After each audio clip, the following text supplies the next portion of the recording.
Early morning here in Eden, Oklahoma loves. Remember to like, share, feel free to subscribe and comment. We had a long frustrating day yesterday. Ooh, mercy.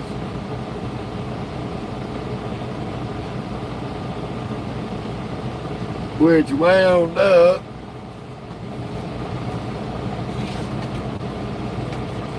something happened, shorted two fuses out on our blinker system. Not real sure what caused it. Had to have been something on the trailer we picked up that had just come out of the shop. Thanks to Nephew Backwoods,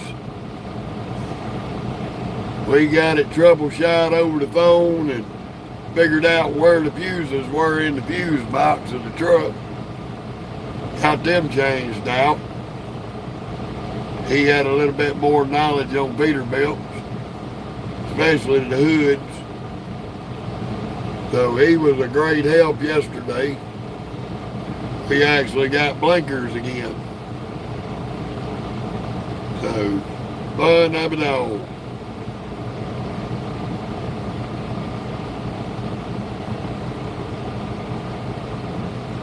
Thank you, Salem. We basically get up out of here a few minutes. We gotta run hard. We may have to do a load swap going up to Pennsylvania. I don't know. May not be able to make it on time because they overloaded the trailer yesterday. They had us 300 pounds over gross. We burned up our clock trying to get this load picked up.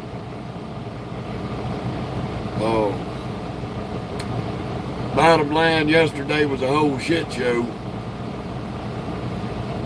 To bring everybody up to speed on what went on in the last 24 hours. We came to Oklahoma City to get our permits, all that done. They gave us this load that we're on right now to go up to Pottsville, Pennsylvania. Well, we got halfway up here day before yesterday to pick the load up. They asked us to go scoop a different load, a load in the edge of Kansas up and bring it back to Oklahoma City.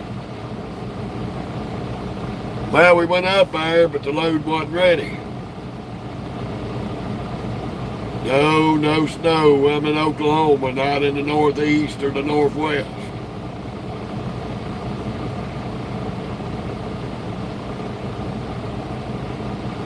Oh yeah, Salem, it's gonna be a better day.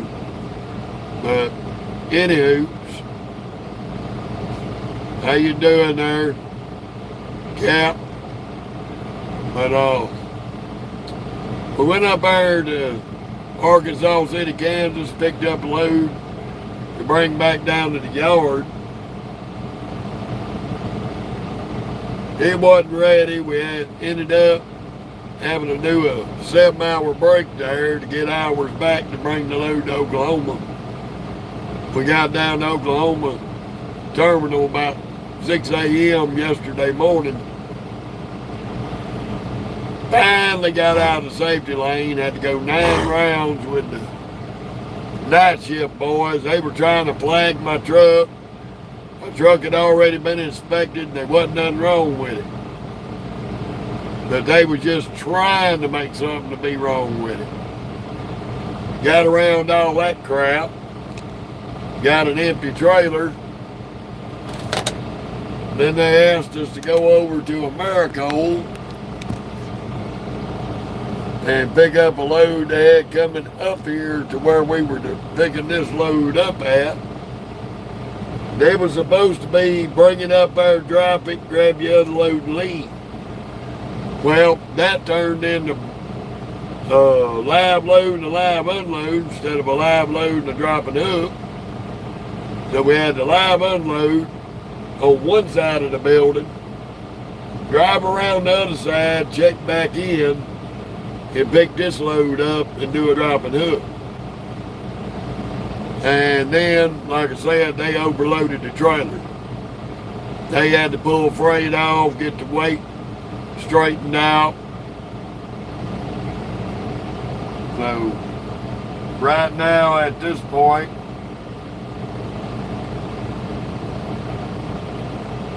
we got scaled out yesterday after I got the trailer straightened out. We're running about 11,780 on the steers. We're running 33,760 on the drives, 33,760 on the trailer axles. And we're grossing 79,300. So they took 1,000 pounds off the truck. We were grossing 80,300.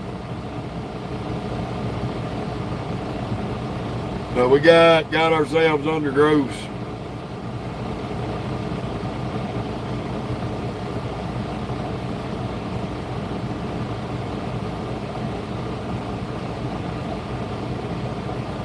Yeah, Salem, I done been home. I went home for my wife's birthday and I went home for New Year's.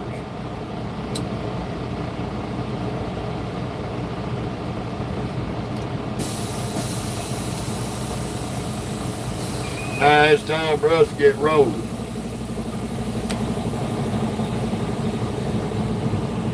We gotta make some tracks today. So starting out at this time of the night, early morning, we'll get rolling. Yeah, I'm good, buddy.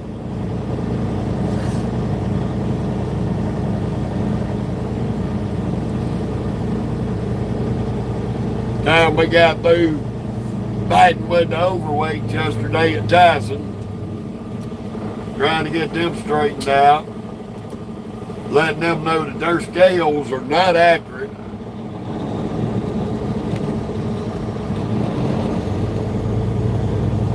Oh,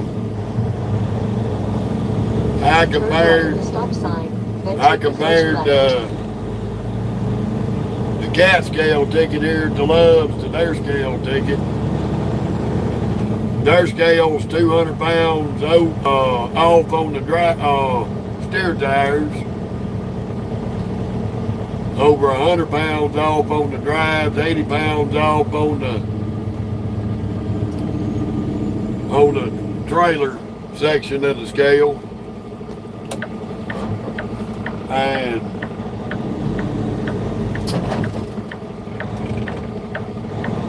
ooh, mercy. And overall on their gross, they're 220 pounds off on their gross reading on that scale. They said they just had it calibrated in June. And I told them, well, you might better get it recalibrated. Because your scale is way off.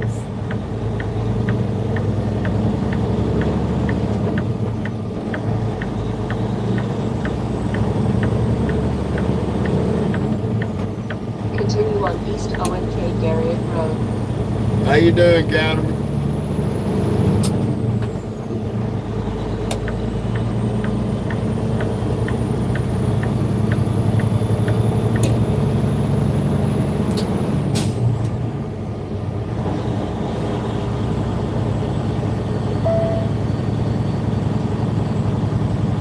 I'm not reading comments, Blake. Won't you Google up apps and technology? You know we got all kind of technology in this world. I've got a comment reader in the box. I got an app that reads it to my Bluetooth headset, which makes us totally hands-free.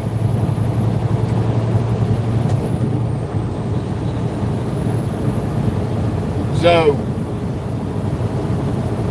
Google technology before you ask stupid questions.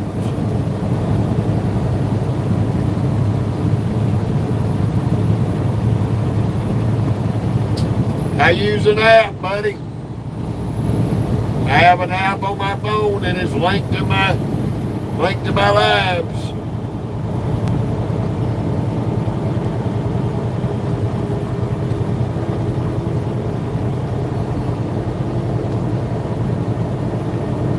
Something reader, I can't remember the exact name of it. I'd have to stop, go through my apps to tell you what the exact name is. They got a bunch of them out there. I paid for it.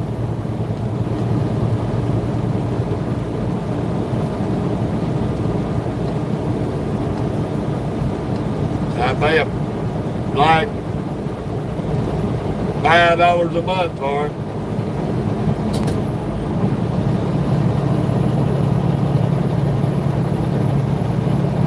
Okay, Counterman.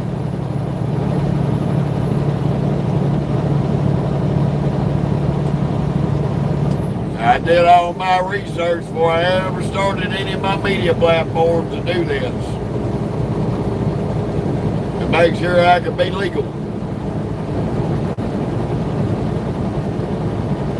And because I'm totally hands-free, there ain't nothing anybody can do about it.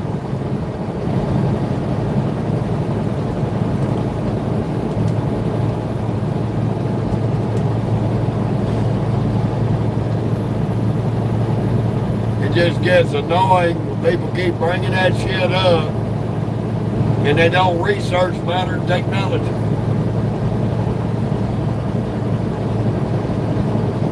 Right now, I just left Eaton, Oklahoma.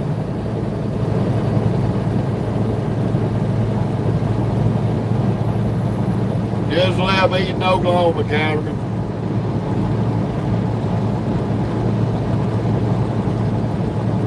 Okay, Blake. I don't like that. I'm not trying to be an asshole about it, Blake. All I tell everybody is do your research. You want to do what I'm doing, do your research, get all your shit together. They have reading apps out here available online. Some of them are good, some of them are not so good. This one's okay. It'll handle about 5 or 6 comments at a time, and it'll read them off back to back to back. It'll keep repeating it until I answer or somebody puts another comment up. So I sit and listen to the comments over and over. So that's why I don't get to everybody's comment as they come on the page. Sometimes I have to sit and listen for a minute because sometimes the reader don't say words the way it's supposed to be said. So I have to figure out what you're saying.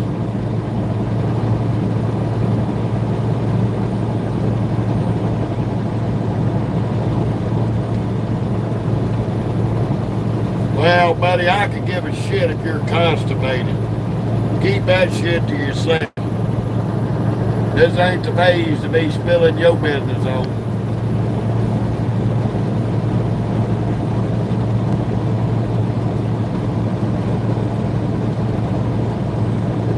Well, the thing is, Blake, I get a lot of media trolls on here who think they know something about hands-free laws, think they know something about commercial trucking and DOT violations, and it gets really aggravating with the level of stupidity that I deal with the media trolls.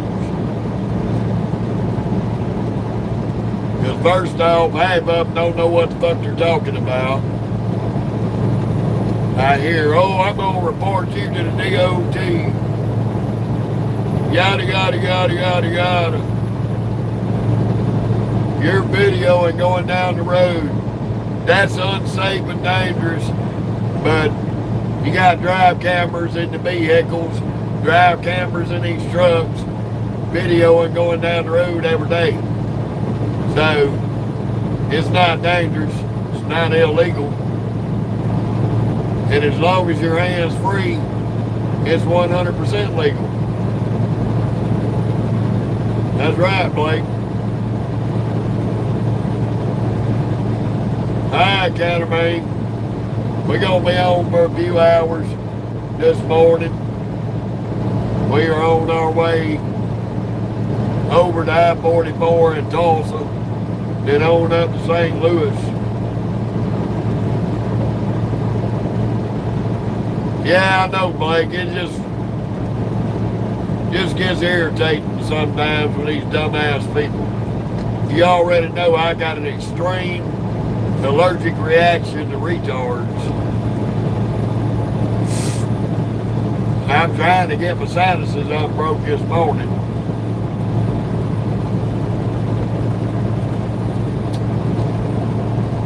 It was warm yesterday, got up it's 30-something degrees this morning. So I got to break my sinuses loose.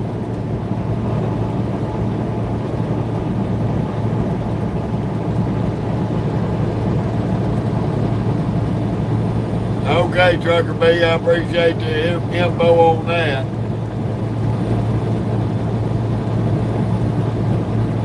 We headed up to Pottsville, Pennsylvania this morning. I don't know if we'll make it all the way. I'm going to talk to my dispatcher.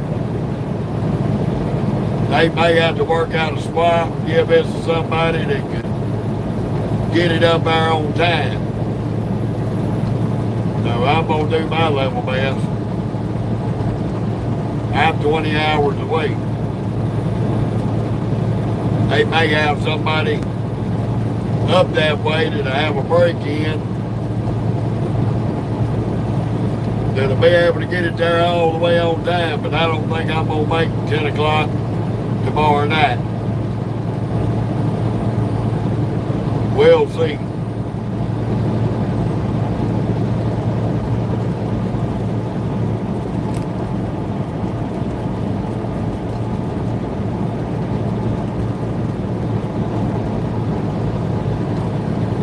Had we'd have been able to go in there yesterday, drop that loaded trailer, grab this loaded trailer and left, I would have been able to get a little bit of this time knocked off. We probably would have made it all the way with no trouble. But today I've got to run just about every bit of my clock out, go as far as I can go, to try to make it on time up there. We're going to see. And I'm going to have to at least push 10 hours on the road today.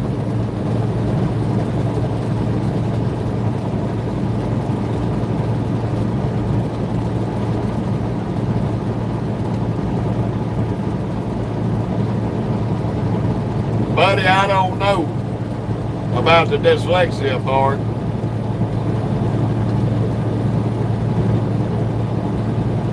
You do have to pass an eye test.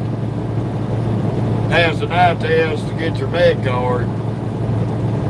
But I have no idea with anybody with dyslexia. You do have to pass a vision test on your medical card to get your CDL. So that would be something you'd have to research and see.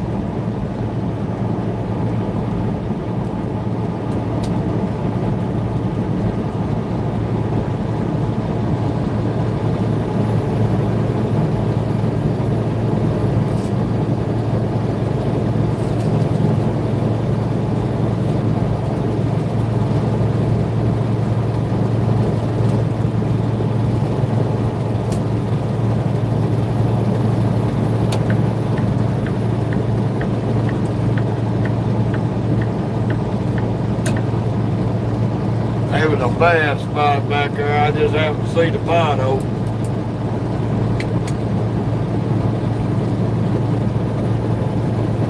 Did not want to hit that.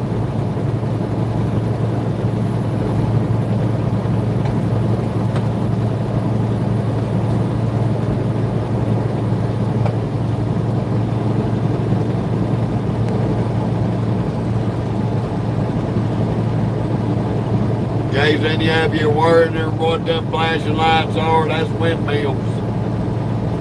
This is Windmill Valley, Oklahoma right here.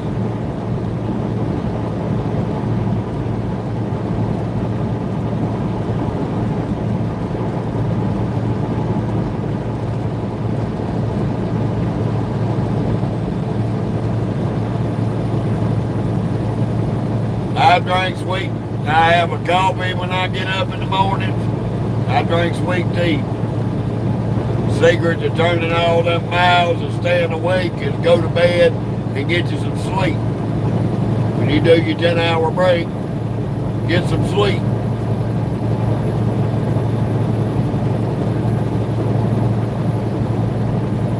Yeah, I would. This is the only way we'll probably make it up there by 10 o'clock tomorrow night. We got to get up and run a graveyard run so we can have the road to ourselves and get through. We got to deal with Tulsa, Oklahoma, and we got to deal with St. Louis, Missouri. St. Louis is going to be our only real big slowdown today. Once we get that behind us, we'll be able to get up, run through all the crazy crap up through Ohio and into Pennsylvania.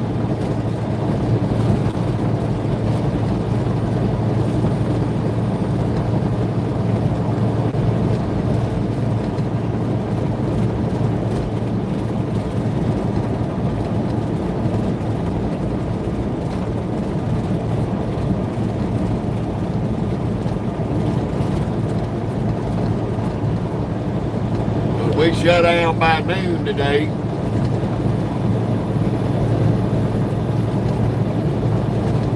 Shut down by noon.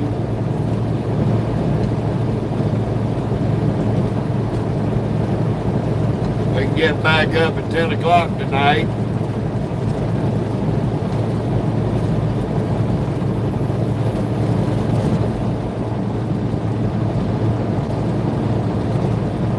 Run some more.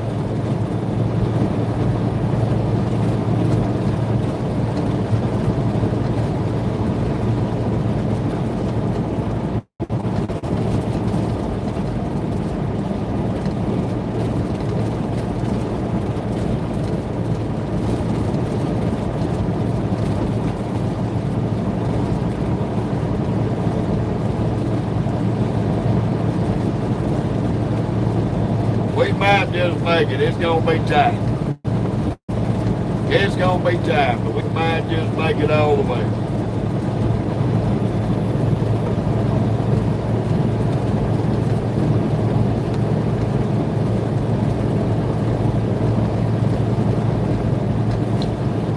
We certainly gonna see. I'm just gonna have to run some oddball hours and push it real hard.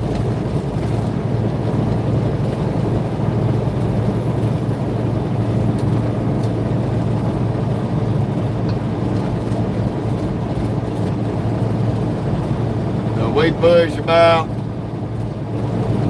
over 600 miles a day.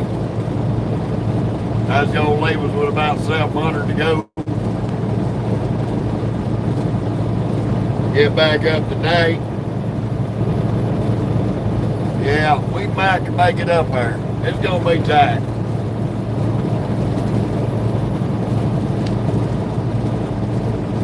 That's going to put us running about close to 1,300 miles in a day and a half to 2 days. How you doing, Matt? Thank you, Matt. We gonna push shit out of it. As long as I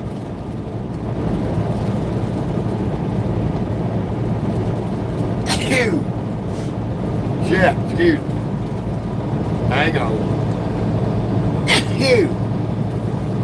Long as I run this wee hours in the morning shit, I can avoid most of the bad traffic.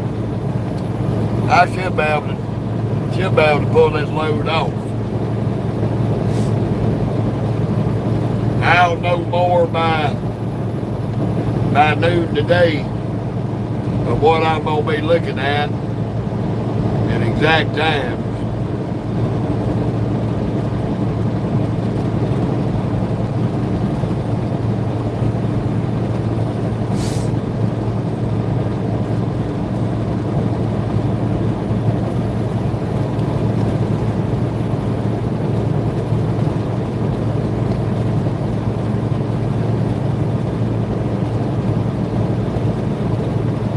Right now I'm on 44 in Tulsa.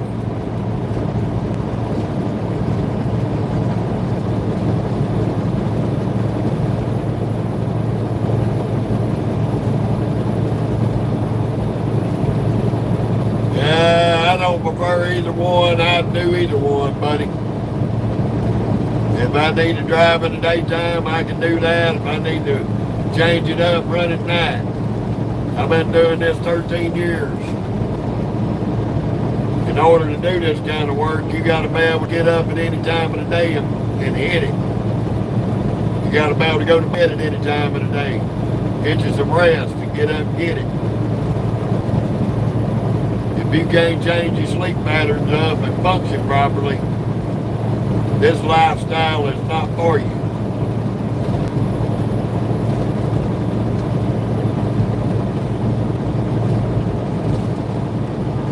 That's right, man.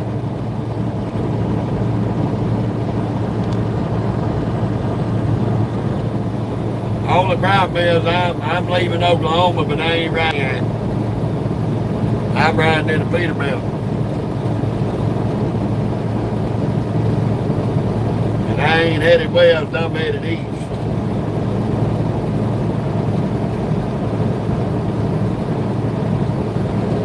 I just left Eaton, Oklahoma, Travis.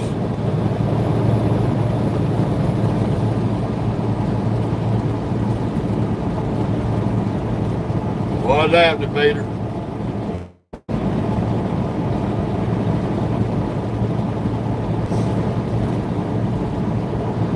Good morning, everybody. I'm doing fantastic there, Peter. How about yourself?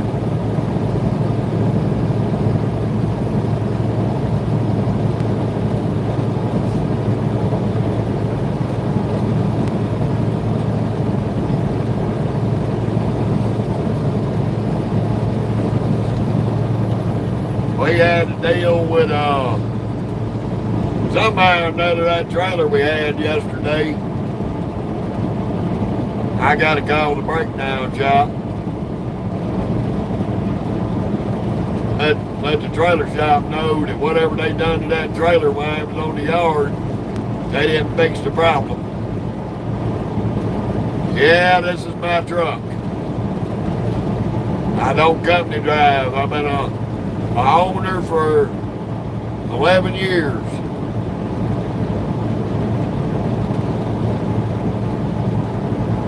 I founded E&J Trucking 11 years ago.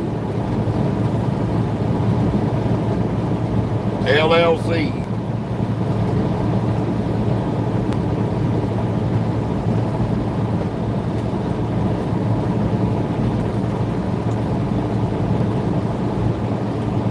E&J Trucking out of Buckatown, Mississippi.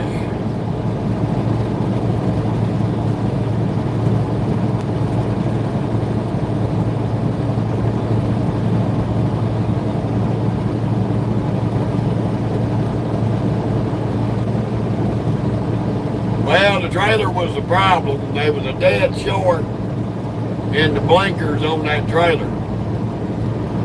And apparently,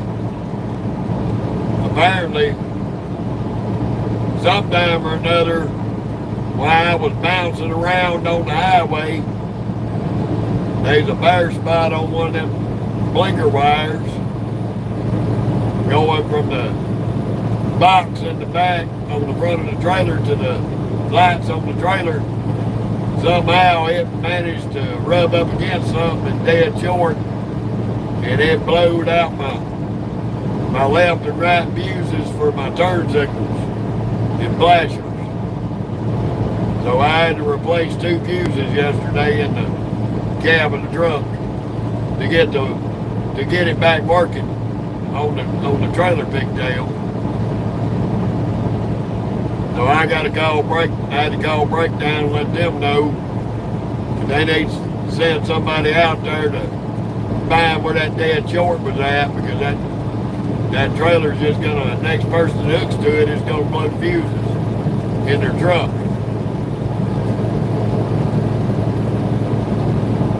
Morning, Jeffrey.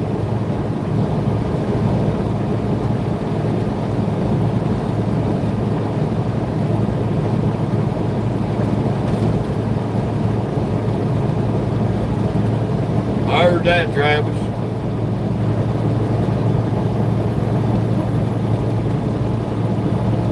I don't really have a favorite place, Travis. I like traveling all over the place except for the Northeast. I don't care too much for the Northeast. Where we're going out in Pennsylvania is about as far up that way as I want to go.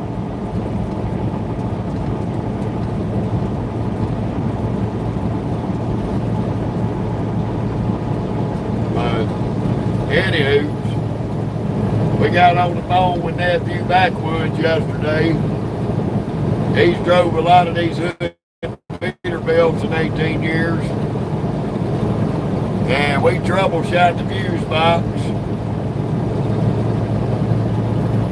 and figured out what codes Peterbilt was using to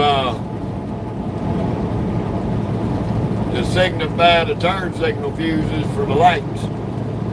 Once we figured that out, we found 2 blowed fuses in the box.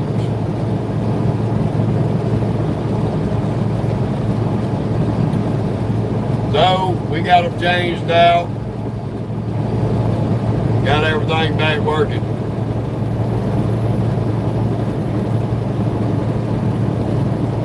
I hear you there, Trucker B.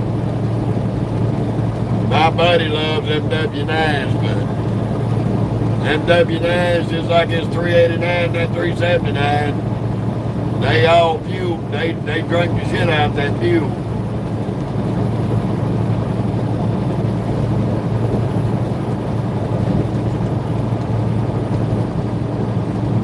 Well, we finally made it back out here at 35.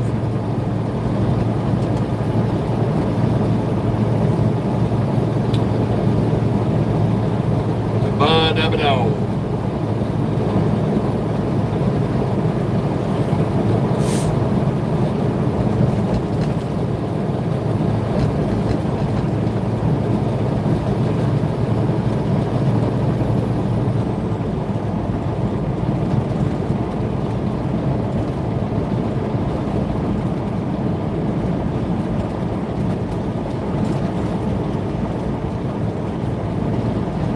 Happy, happy, joy, joy.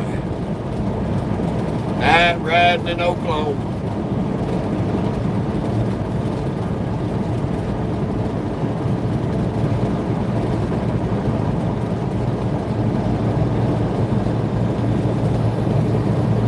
They changed our pre-pass out.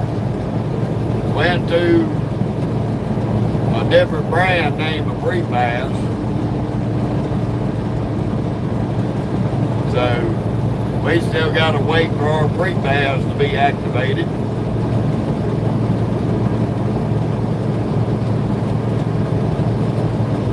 Which sucks. They did change our logos out on our hood. We are no longer 3935L. We're 3935C.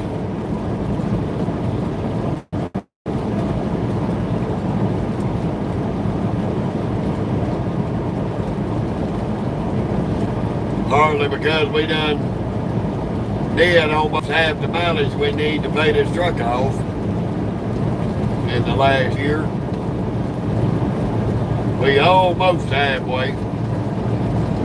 Here in about 6 months, we'll have this truck halfway paid off. Another year and a half, it'll be paid off.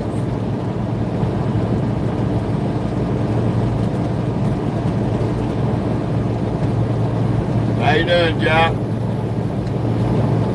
Good to see you.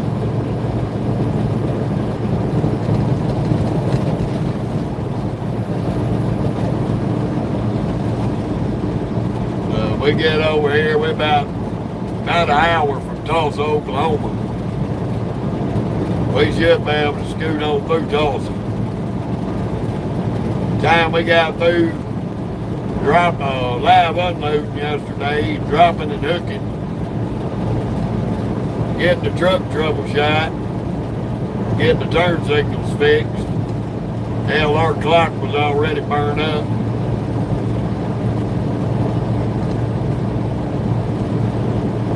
We was in our 14-hour clock. There wasn't no way we gonna get out. We probably could have made it to Tulsa, but we'd have played hell finding somewhere to park.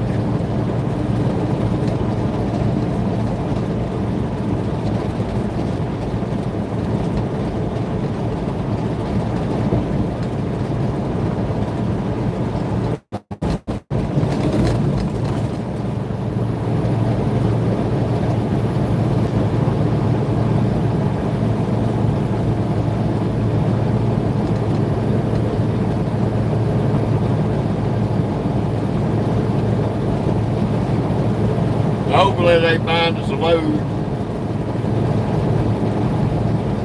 coming back down to, say, Texas, over here to Nebraska, Kansas, whatever. As long as it's 1,000+ miles, I don't care. As long as it's headed back west or southwest. Hell, they could from up here. Would not hurt my feelings a bit.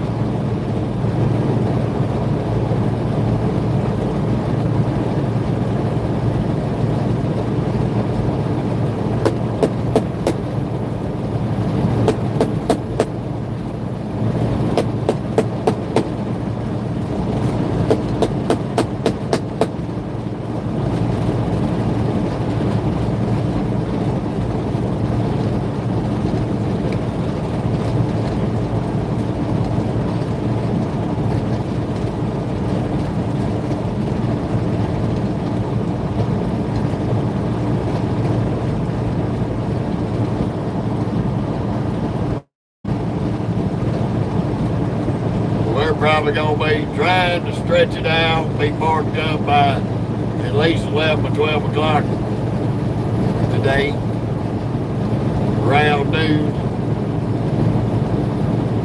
Oh, my money's fine.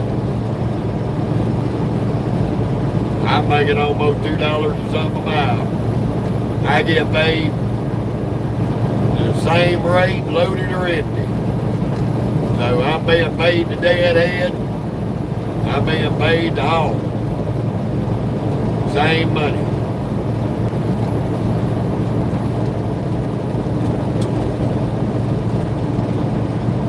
And I'm averaging 11 to 12,000 miles a month.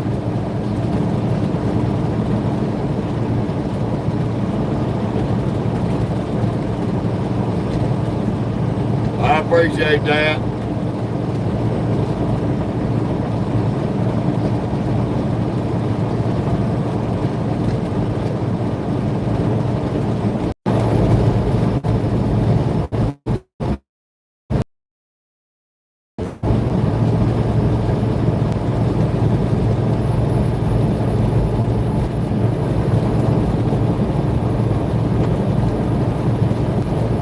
Can't pronounce your name. My damn reader don't read the names real well.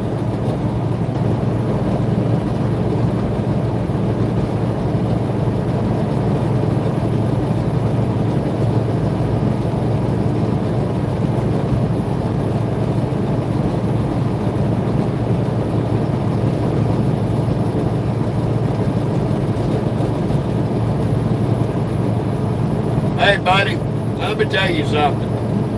You want to find out what cities have lot lizards in it so you can go stick your pathetic little dick in it and have it fall off? Go on Google. I don't look for lot lizards. I'm happily fucking married. And if that's your fascination to make your dick fall off, that's on you.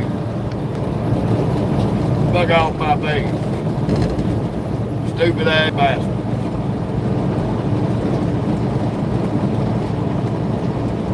I don't know what people's fascination is with Mary Jane writing crotch in the parking lot, but y'all need to get over yourselves.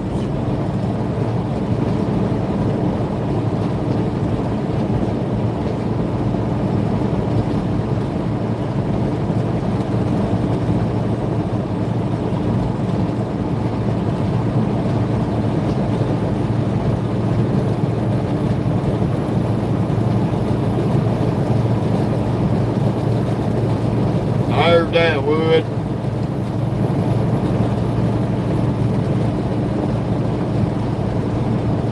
I hear you, Grumpy.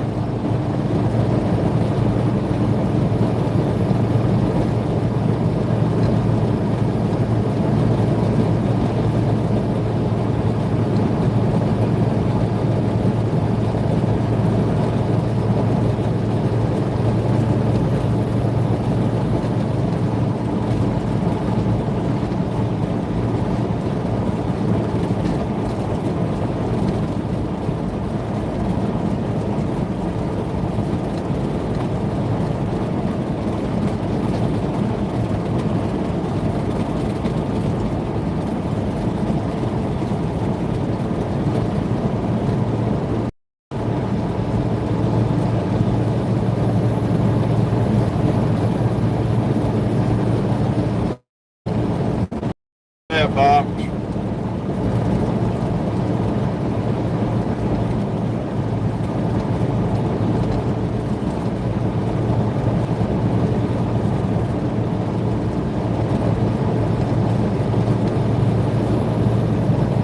I don't know what you mean by conventional. This is a 2023 389 Peterbilt. Fully loaded with a 600 horse engine. And 18 speed. It serves its purpose. No, Johnny, there ain't no snow in Oklahoma.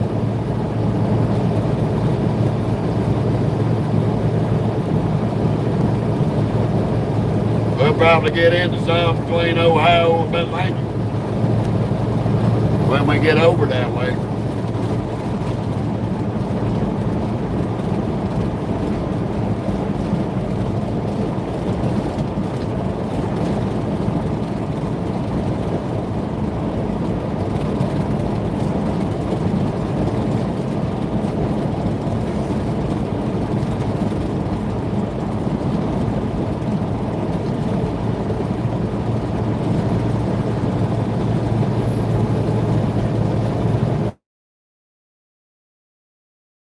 In this truck.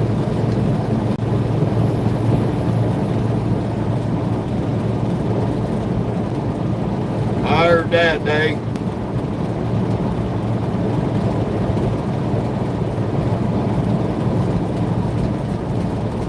These newer models, they are very nice trucks. Real smooth ride. Got air ride cab, air ride suspension. This truck's decked out. It's got an APU generator on it. It's got a power inverter in it. I got TV, microwave, refrigerator. Everything but a shower and a toilet.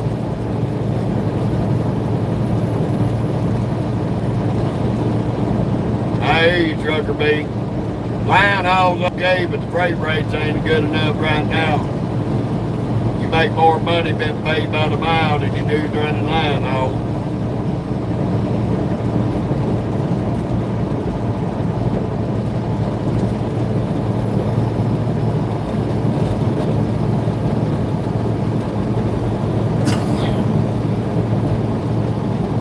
Okay, Richard. I know where Duran is.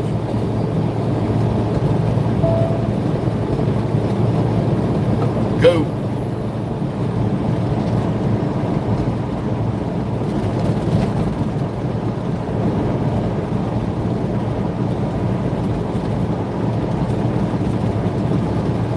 That's the reason, Trucker B. I was running my trucks in Landstar for a while, getting paid by the load. It started out on a good foot and then went to shit. From 21 to 22.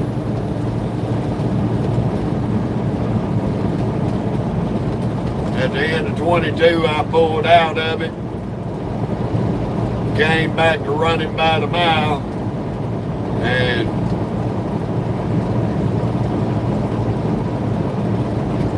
January of 24, I sold all my trucks out, and I'm back down to just this one truck. Otherwise, I'd have 11 trucks right now, but I left 9 of my trucks. I sold their contracts out, gave them their trucks basically as a bonus for good service. I had 10 2015 13-speed Freightliner Cascadias that I sold out. I sold my 10th one to an individual friend of mine, me and the wives. They got it on the road with his trucking company working right now. And I hope one day I'll run into it out here.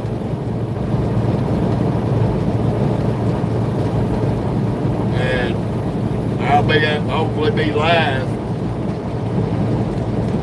Or at least make a video of it. It was the very first truck that I ever bought.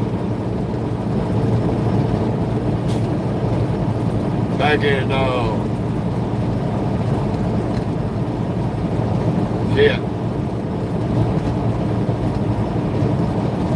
2016,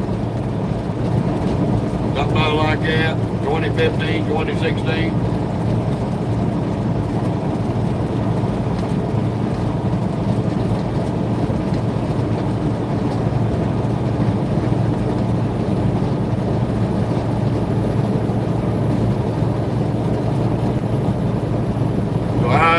I reduced down because the goddamn economy sucked so fucking bad. I was barely skimming by, paying drivers and maintenance bills and fuel costs. We really wasn't turning the money we should have been turning.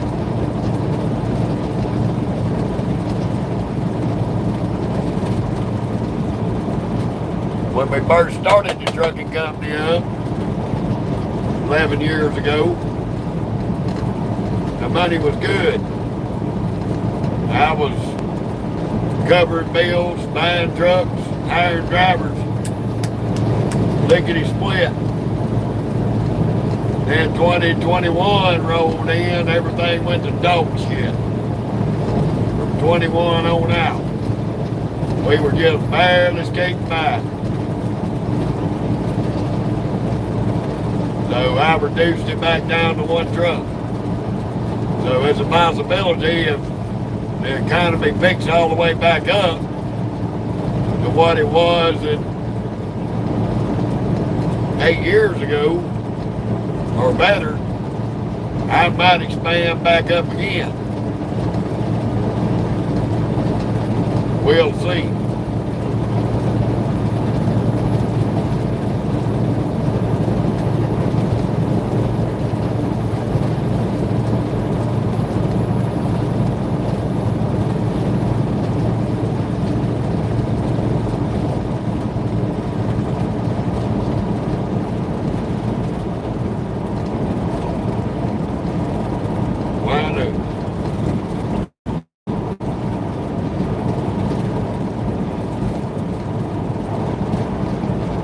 I'll tell you what, Richard, I'm going to take that as a fucking insult.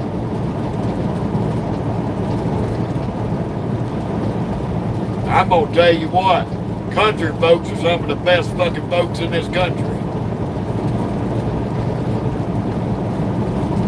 So you must live in the city, looking down your fucking nose at people.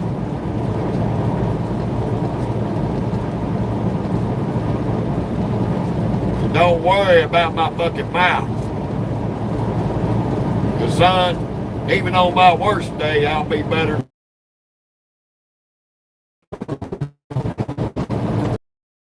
And look down on people because of the way they sound or the way they talk.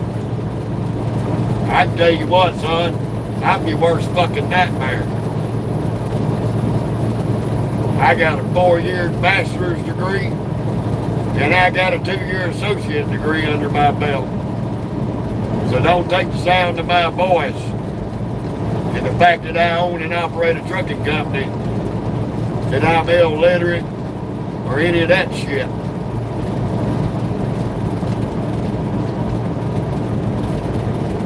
And if you can't handle the content on my page, you can get the fuck. Because I talk how I want to talk, say what I want to say. And better yet, you can go on ahead and get the fuck, Richard, because you done insulted me. And you're one of them uppity up, snoot little faggots out of the city that thinks you better than everybody and thinks your shit don't stink. And you're the problem in this country. Goodbye, bitch.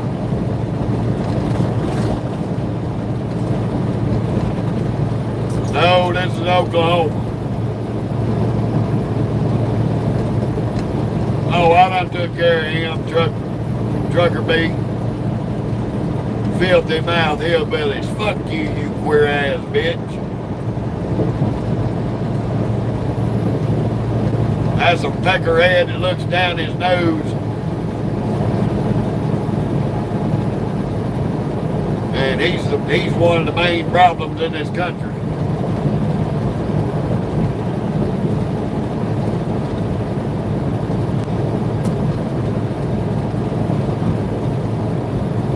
I don't know where you been. These people been going nuts. It ain't just tonight.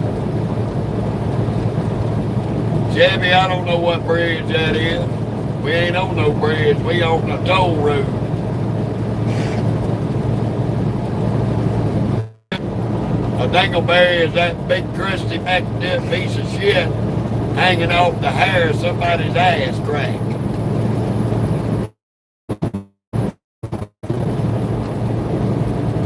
That's you probably about right.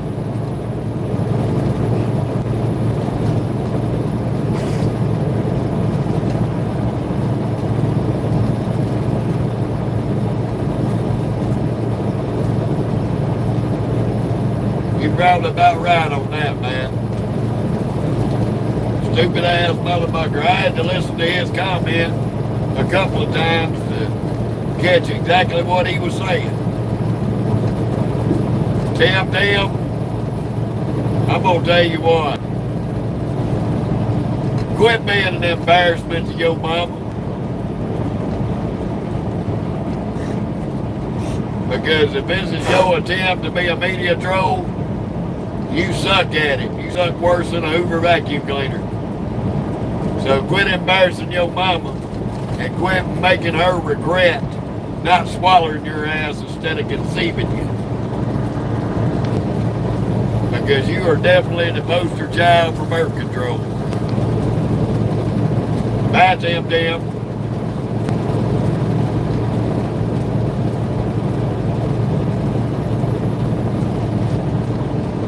Always gonna have these little media troll retards who were picked on in school, didn't wear their helmet on the short bus and bumped their head.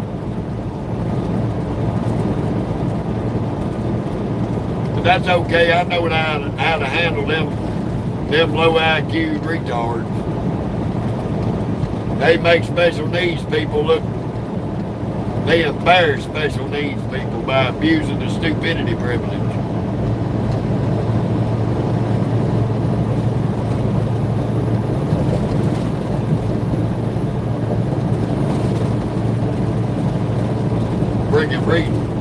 I can't stand it. I can't stand people like that. They think they funny. They think they bothered somebody. They think by the tone of my voice that they're getting me mad. I don't get mad. You come on here being a dingleberry, I'm gonna roast you so bad you wish you died as a child. Doing pretty good, John. How about yourself? Having fun with these early morning dingleberries, media trolls.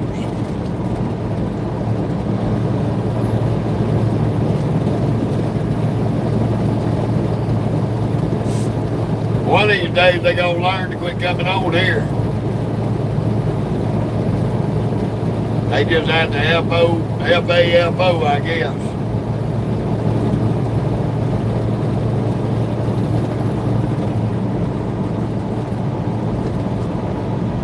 Yeah, Wood, I don't get it either, buddy. Me and my wife talk about it all the time.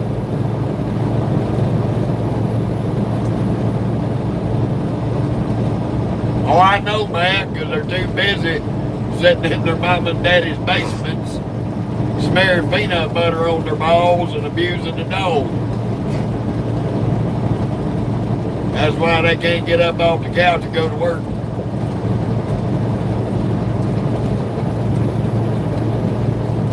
Yeah. It's called down lines on the highway, dipshit.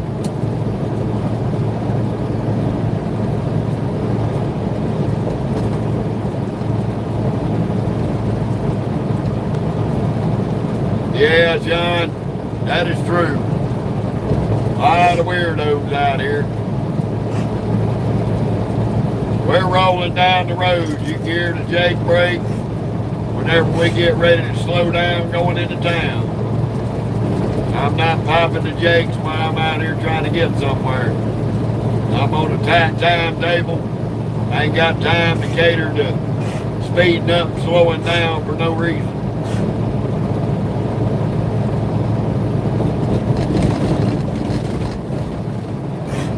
We got about an hour, we'll be in Tulsa. But you ain't gonna hear much on the Jake brake because we ain't got straights on this truck. It's got mufflers. It's twin stack, but it's got mufflers.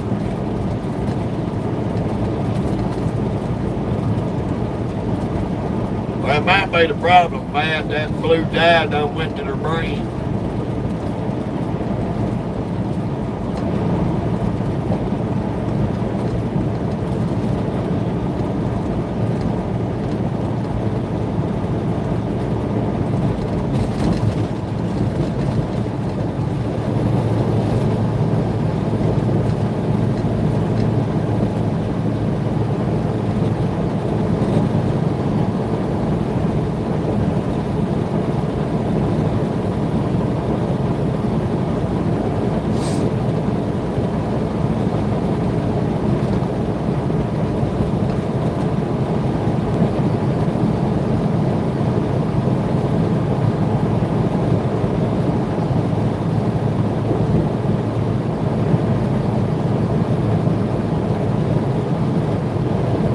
Well, you're in luck, Mr. Jake. Well, no, you ain't.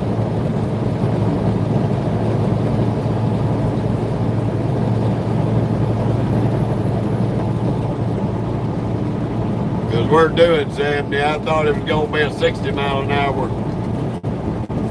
speed zone.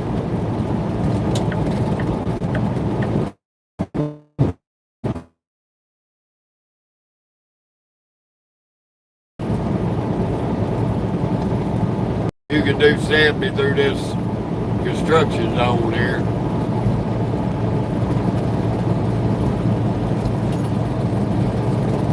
Maybe. We'll see. Nope, it's 60.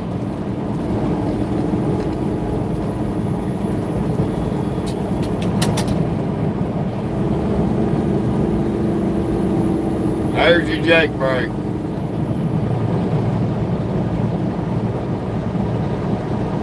ain't gonna do much on flat ground. It sounds a little bit louder going down the hill.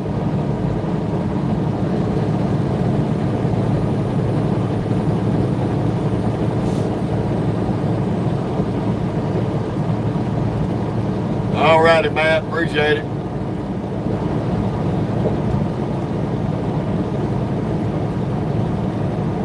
We hit one of these steep hills out here in a minute. You'll get a little bit better touch of it. We're loading pretty heavy, so we'll have to ride that Jake down them hills.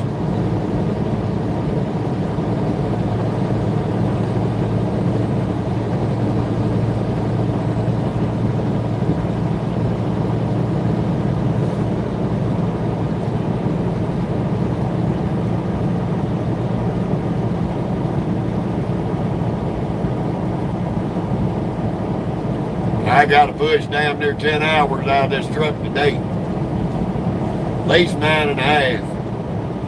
And another 9.5 later on tonight going into tomorrow. That's the only way we're going to make it up here for our delivery time on time.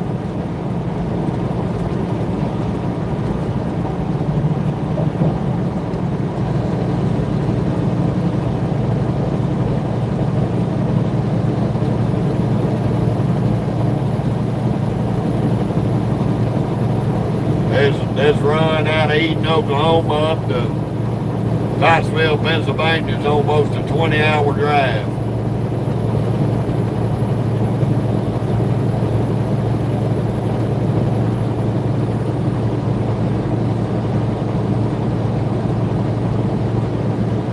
Well, I've got to at least turn 9.5 hours today and 9.5 hours between tonight and tomorrow. That's why we're running at night right now.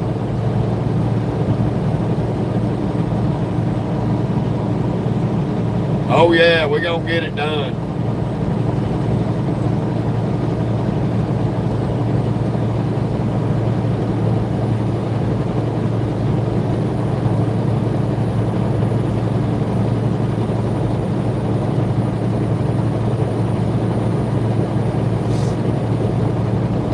Have a lot of construction between here and there. That's why we also running this time of the morning. We'll catch some early morning traffic probably. Hopefully by the time we hit St. Louis, Missouri today, that traffic will be dying off and we can get through there pretty quick. That's going to be our only slowdown.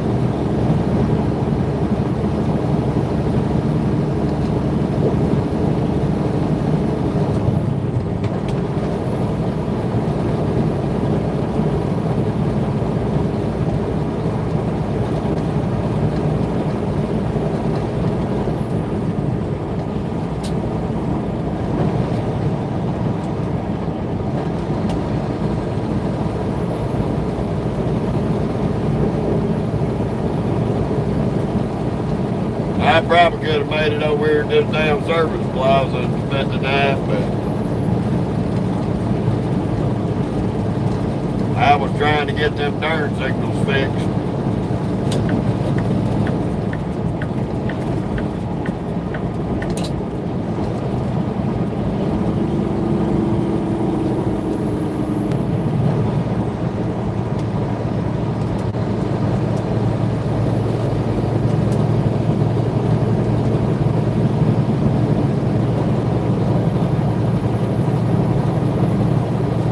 Like I said, one construction zone after another.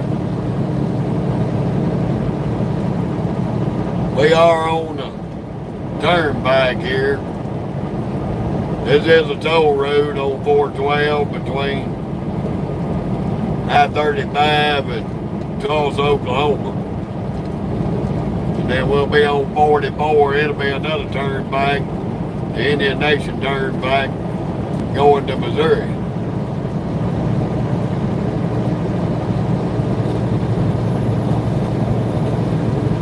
I'm going to run my ass off to get up here on time. That means I'm going to do my 10-hour breaks and get up out of the bed and move it. Can't mess around and oversleep.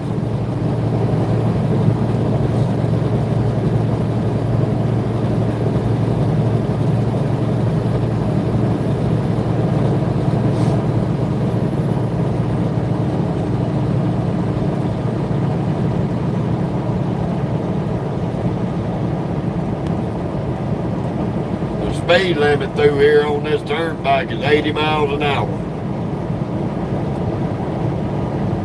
But yet there's still idiots out here getting pulled over by the Oklahoma Highway Patrol and getting road tickets.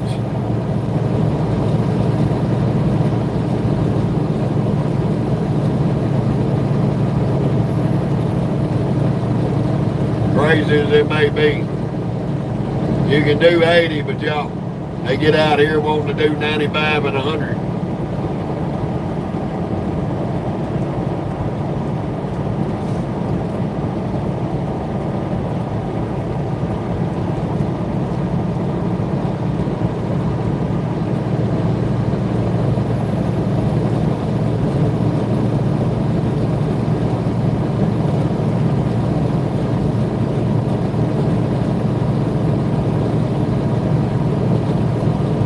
Yeah, I'm going to Tyson. I'm doing a Tyson to Tyson distribution load.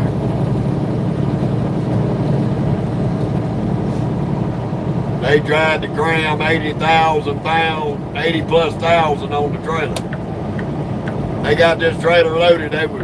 They had this trailer 300 pounds over gross. They had to pull a whole pallet off.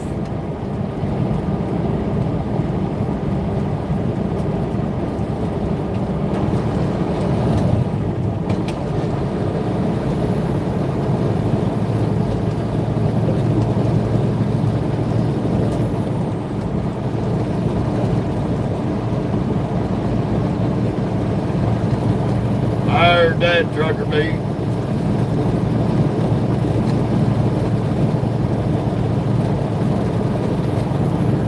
The fun of it all.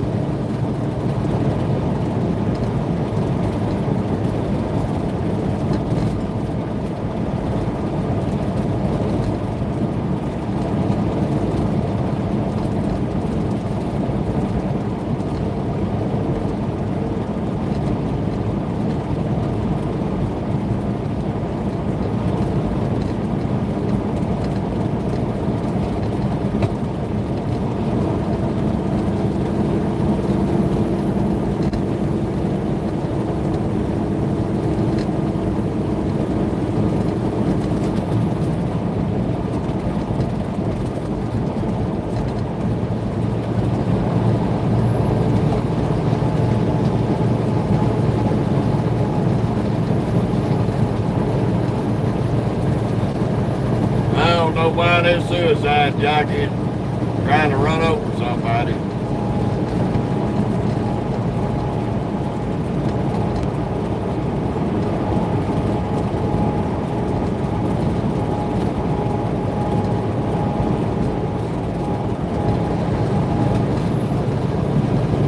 Dude, sit down with your tired ass.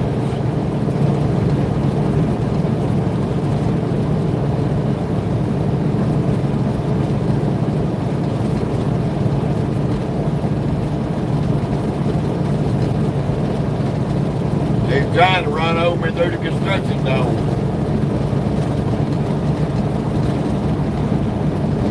We're going to put a little gap between me and him. I'm not going to sit here and play with some peckerhead playing hopscotch beside me, leapfrog, and can't even pass somebody.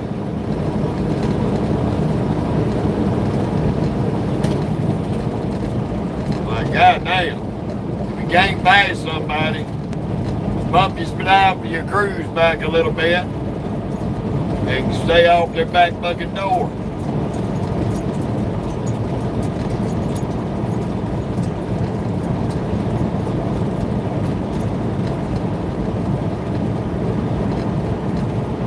I have no idea what you're talking about, Wayne.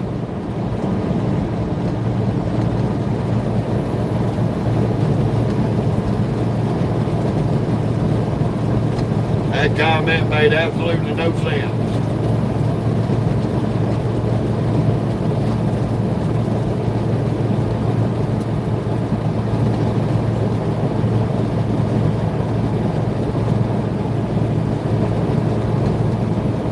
How you doing, Kathy? Good morning. Welcome to night riding in Oklahoma at 3 in the morning.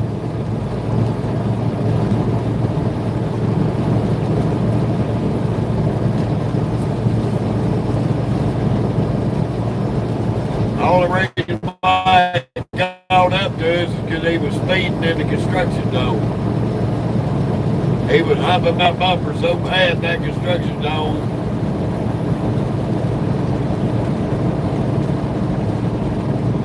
Okay there, England. Good morning to you.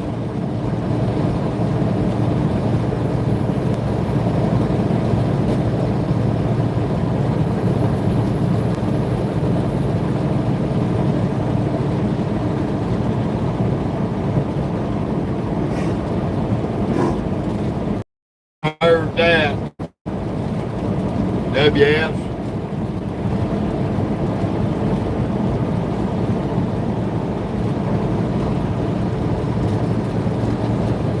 That's what we're here for, Kathy. Feel free to ride along any day. We run all over the United States.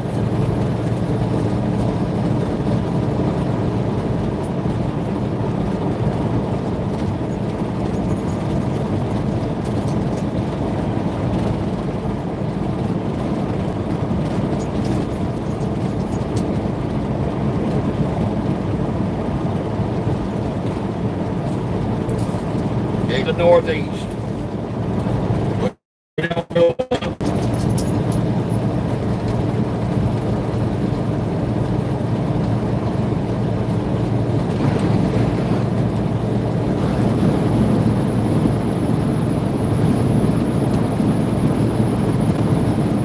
Thank you, Trucker B. Appreciate it.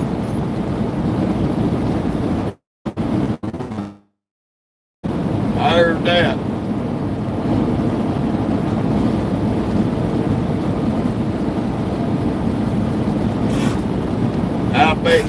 I fixed my wife's, heated my wife's gumbo up last night. I had me some good homemade gumbo for supper. Man, that shit was good. I was full as a damn tick when I laid down in that bed.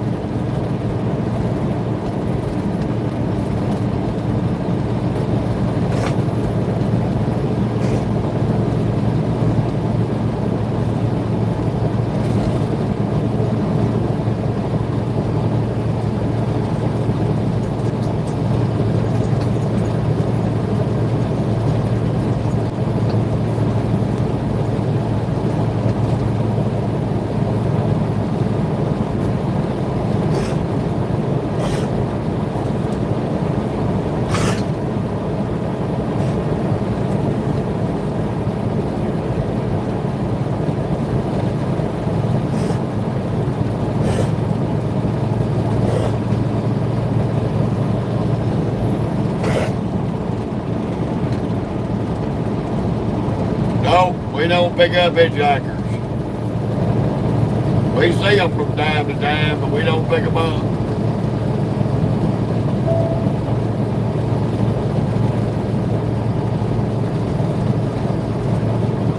I heard that, Kathy. Well, I live in South Louisiana, too. I'm married to a Creole honey out of South Louisiana. But she know how to cook that gumbo. Hey, my family from South Louisiana.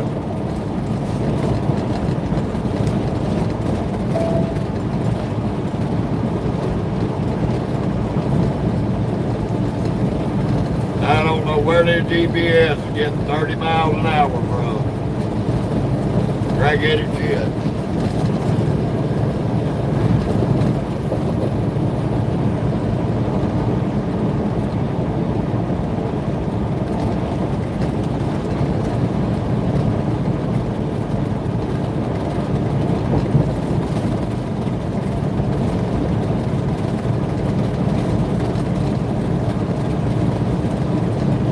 Yes, ma'am.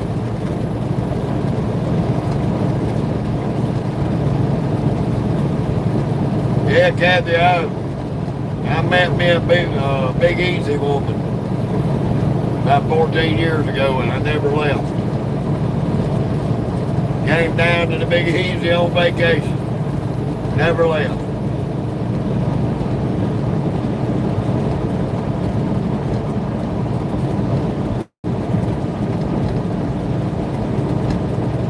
I'm married to the Voodoo Queen of New Orleans. Literally.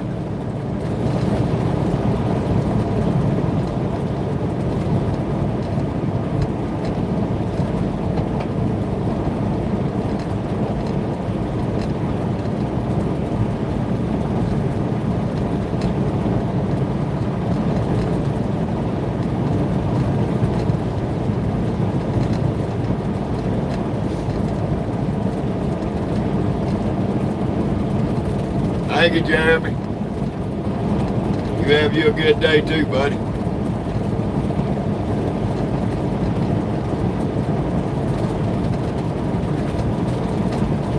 No, Wood. No, she's fluent in hood rat, but she don't speak no French.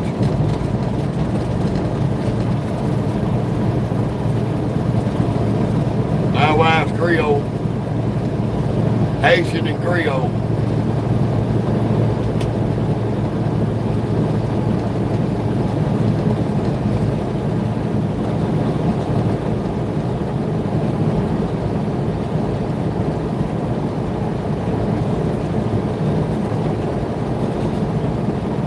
Yeah, Kathy, well, I grew up whenever I was younger between Louisiana and Mississippi, so I've always considered Louisiana home.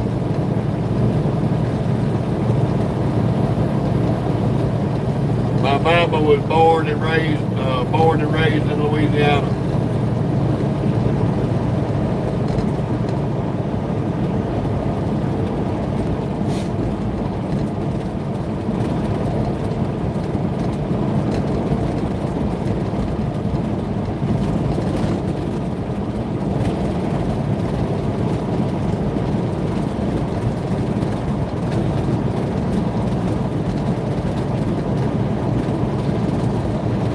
Alrighty, Wayne.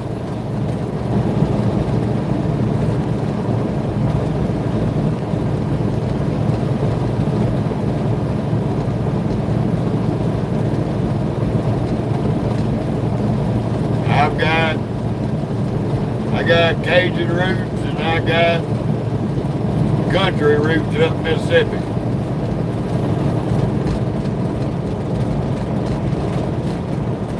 My daddy's family was from Mississippi and Alabama. My mama's family's from Mississippi and Louisiana. So, I got the better half of both.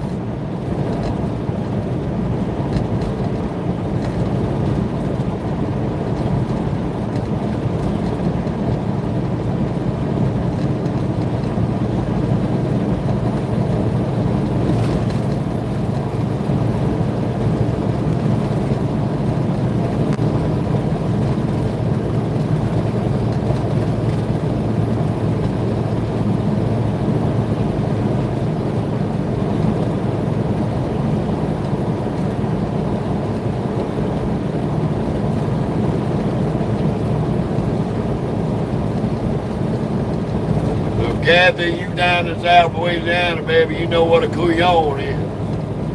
or I'm heavy on.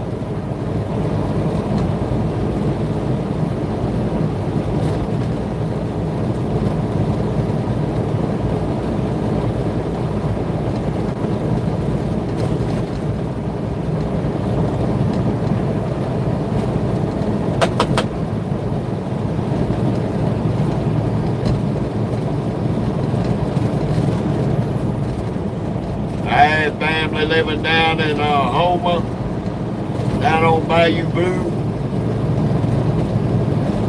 all kind of shit.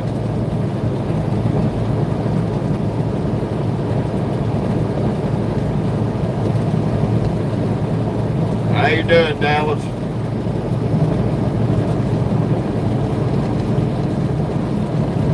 Oh yeah, Kathy, I know. Yeah, there's couillons everywhere.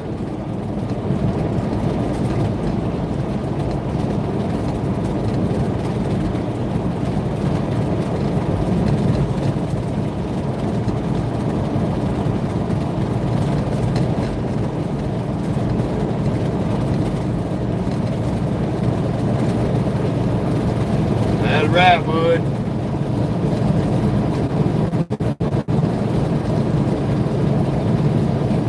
Cajun folks are some of the best folks in the world. You always gonna get a warm welcome. You always gonna be some good food on the table.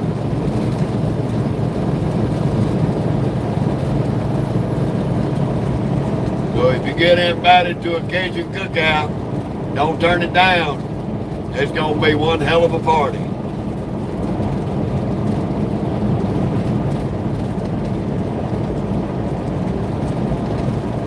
Especially if they got a Zydeco band on the bayou.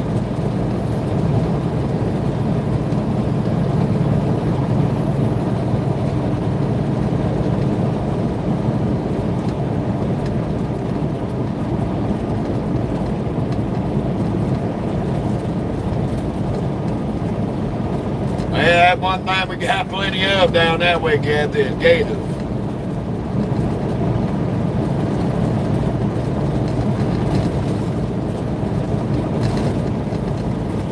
Me and my wife, we have a house there in the east,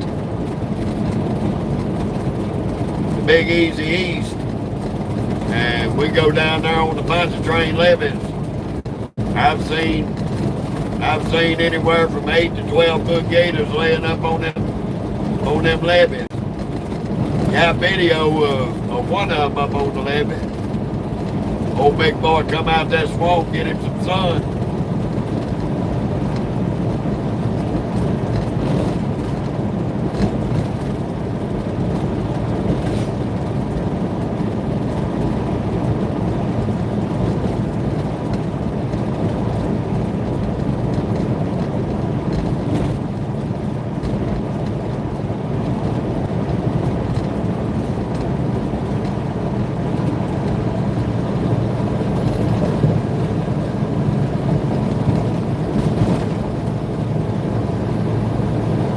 Just like my Uncle Danny. God rest his soul. That was one of the best Cajuns you ever want to meet. Only problem was, if he got mad, you couldn't understand nothing coming out of his mouth.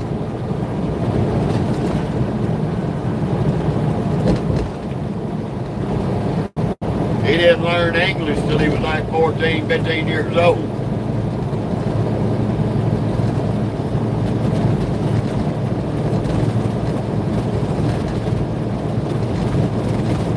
Man, he could cook.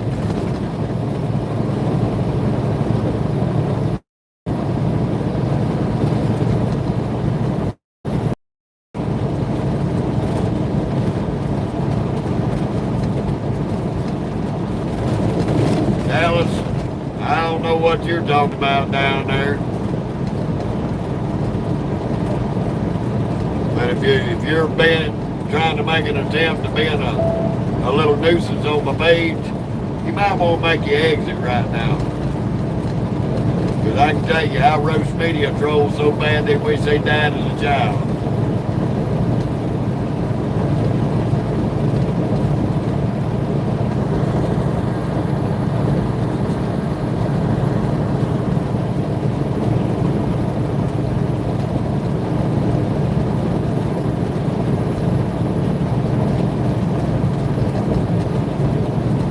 What scares the life out of you there, Sean?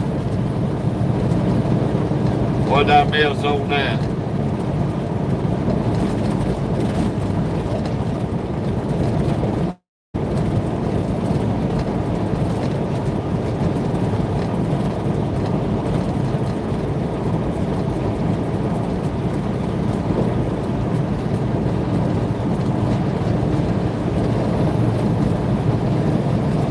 Oh, gators.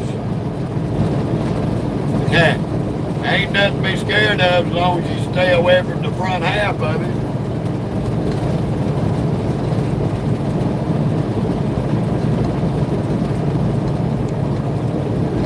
Them old alligators don't bother nobody. The only way you're going to get a gator to bother you is if you bothering him. Or if you walk up on a mama gator's, if she's got a nest full of eggs. That's the only time you'll see a gator be aggressive. I sit and look at them all the time. Me and the wife go down to the boat landing in the swamp and I'll call the gators up. We'll feed them some chicken.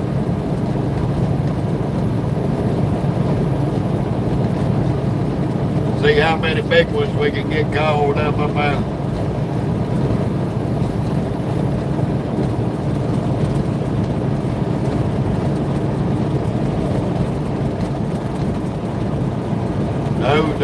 Those reptiles are very fascinating. They've been around for millions of years.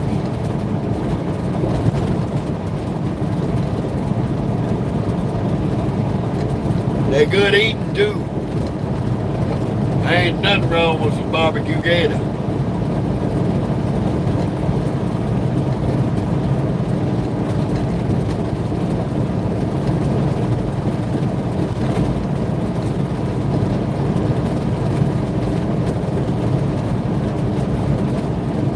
Tell you what, John, you come down on them bayous, you're gonna see a gator.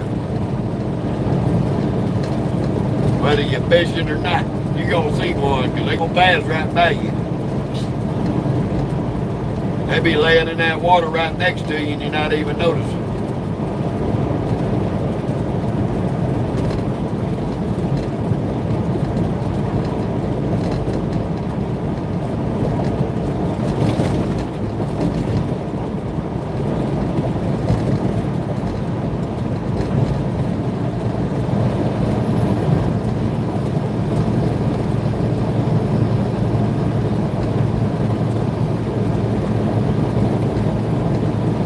Wood is pretty good. It's pretty good. It's a good white meat. Got a good texture to it.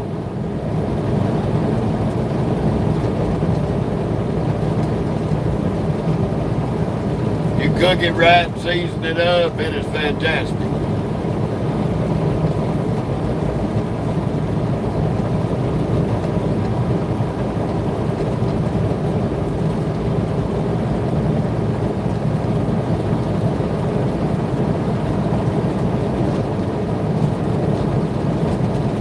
Take that tail meat, cut that stuff up into stew meat, make you some brown gravy and stew that gator tail and pour it over some rice. Man, you talking about fantastic.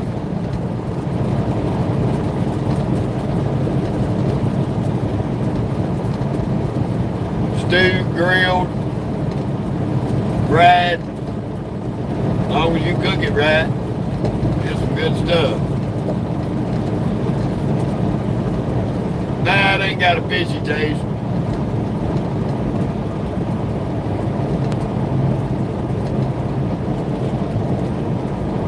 No, Sean. I tell you, that is a cliche that needs to be stopped being used. Everybody in the world says, oh, it tastes like chicken. No. Chicken tastes like chicken. Gator tastes like gator. Rattlesnake tastes like rattlesnake. Frog legs taste like frog. The only thing that those meats share in similarity is the texture of the meat. It's got the same texture as chicken meat, but it don't taste like chicken.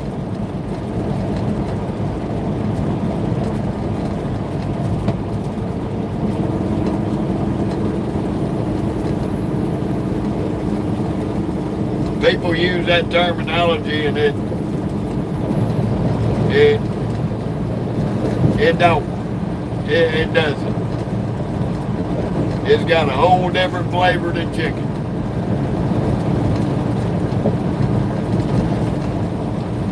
Now the meat is the same meat as chicken, texture-wise, but that's all. Got totally two different tastes right there.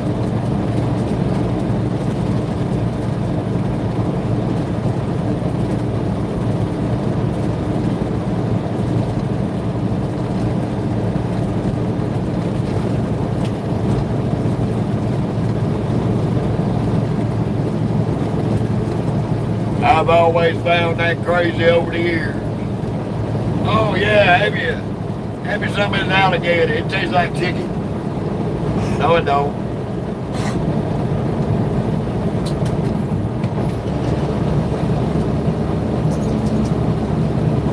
Have you some of this fried rattlesnake? It tastes like chicken. No, it don't. That shit be, I just find that shit funny.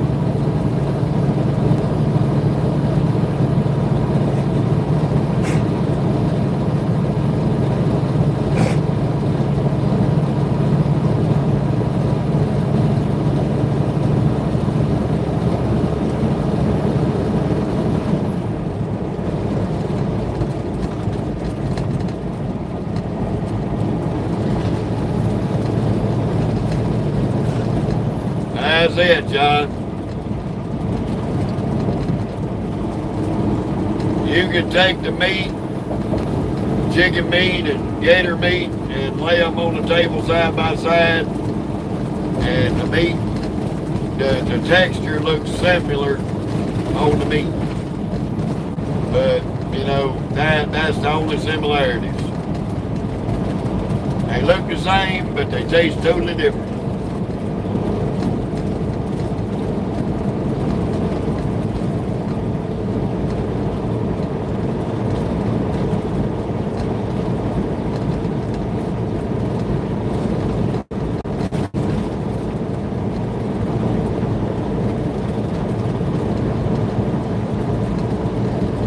Right now I'm in Sand Springs, Oklahoma. Fixing to be in Tulsa. There, Barry. I'm on the 412 toll coming into Tulsa, Oklahoma.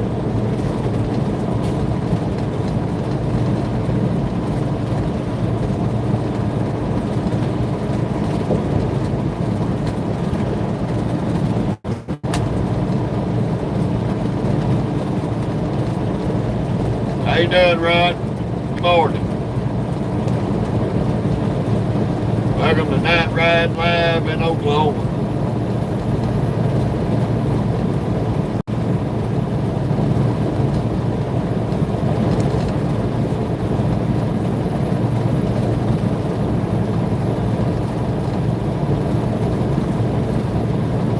Okay, Barry.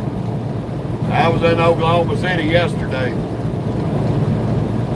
Day before yesterday and yesterday. I delivered a load there, went to the yard, got all my permits updated for 2026. Got a new pre-pass, had a tire changed on the truck, it was going bad.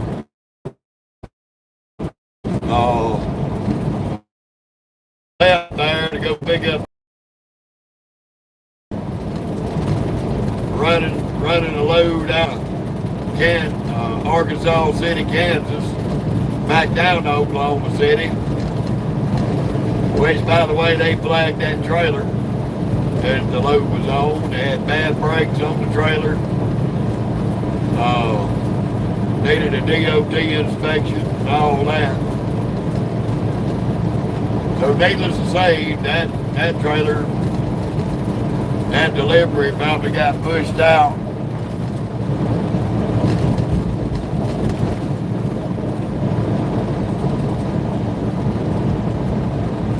And we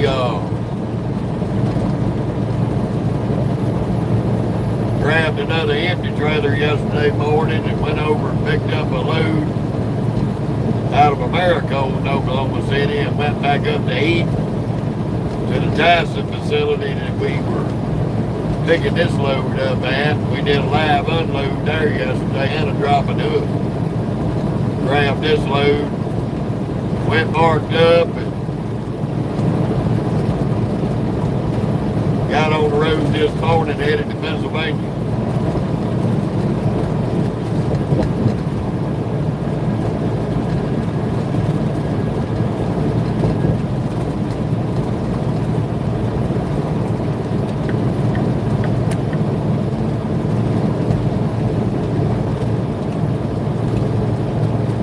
Asshole.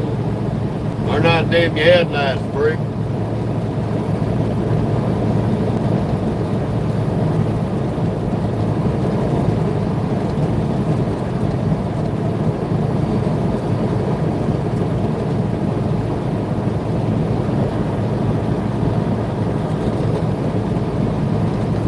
We had a pretty aggravating day yesterday. Didn't get but 4 or 5 hours sleep. We went and picked that load up in Arkansas City, Kansas. The load was supposed to have been ready when we got there. When we got there, it wasn't ready.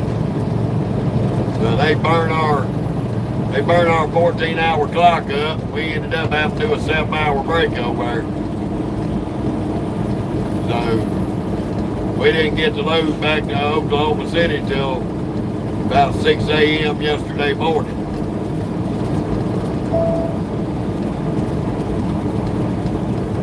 And we tried to get it back up there that night, but by the time they got it ready, we didn't have about 28 minutes on our clock. So we ended up doing a break.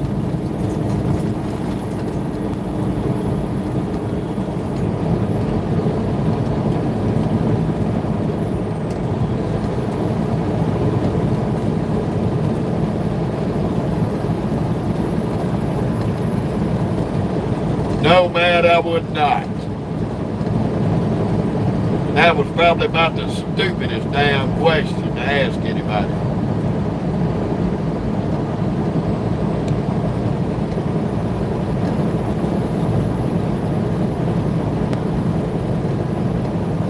No, I don't drive at night mostly.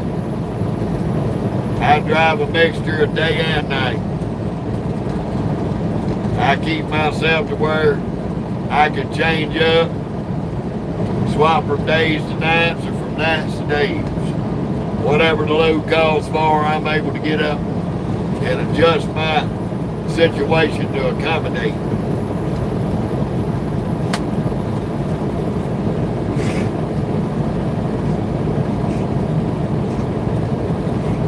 So yeah, I pretty much just run whatever I need to run to do the loads. I've had 13 years of practice, so it's pretty easy to do.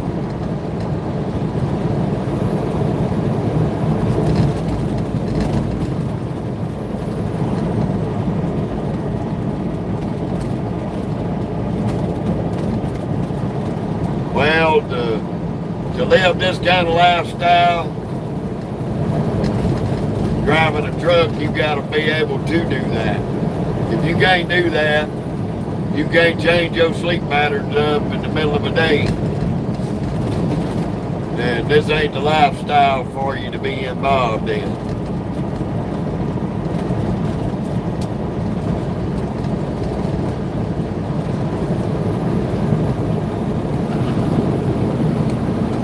This kind of life is not meant for everybody.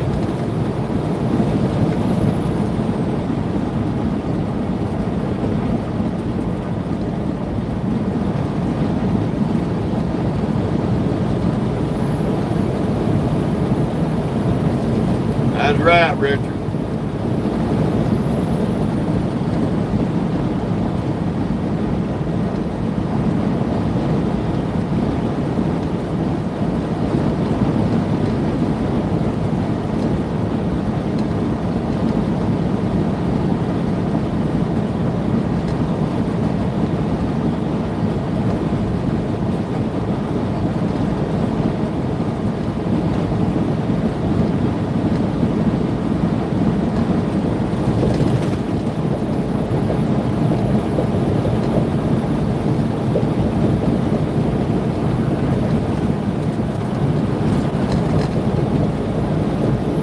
I appreciate that, AK.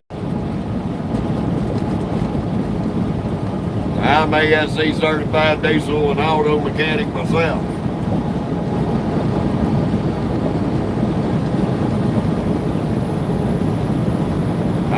I've turned wrenches on these rigs since I was 12 years old. Me and my granddaddy fixed and worked on cars and big diesel trucks. That was my education growing up.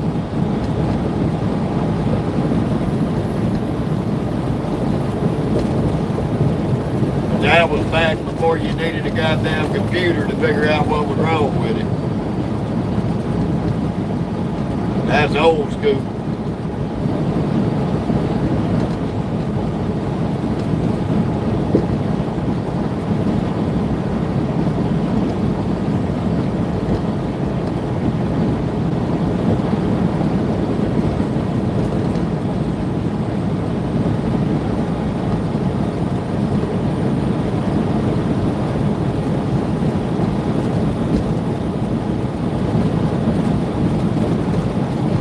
Yeah, pretty much.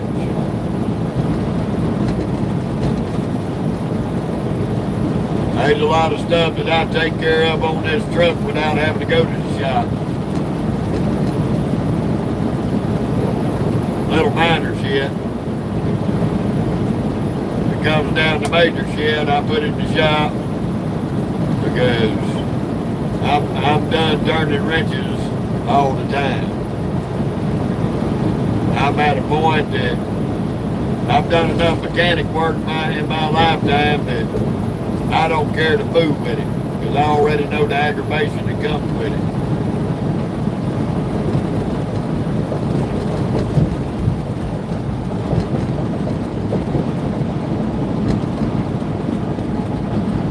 How you doing, Chris? Welcome to Tulsa, Oklahoma.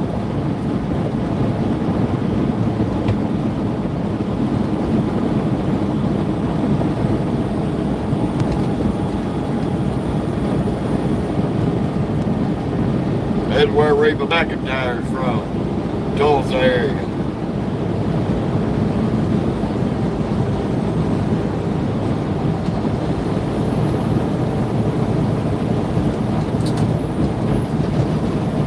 In 1 3/4 miles, keep left to US 412 East.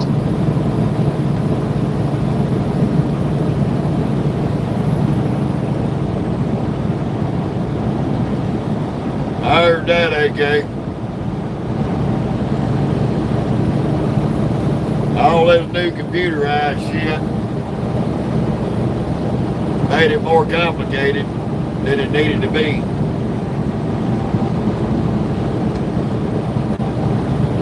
That is a gift. Nowadays, mechanics can't do nothing on these trucks without $8,000 to $10,000 worth of computer programming to troubleshoot it. Because they got too much electronic bullshit running everything.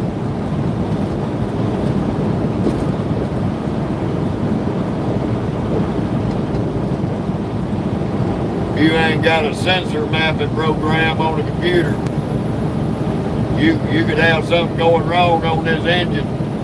It won't be the engine itself, it'd be just a damn sensor and a wiring harness.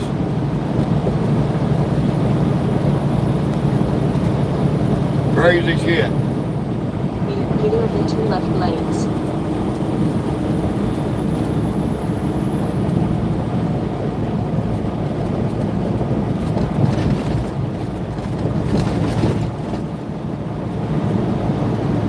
that's when I started stepping away from turning wrenches. The more computerized it got, the less I wanted to be under a hood.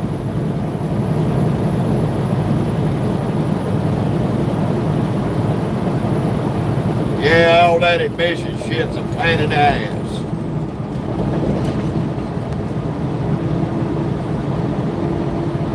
Mapping sensors. Mapping sensor goes out. It'll make that sumbitch run like it's got a miss in the engine. Won't be nothing wrong. It'll just be running raggedy as shit.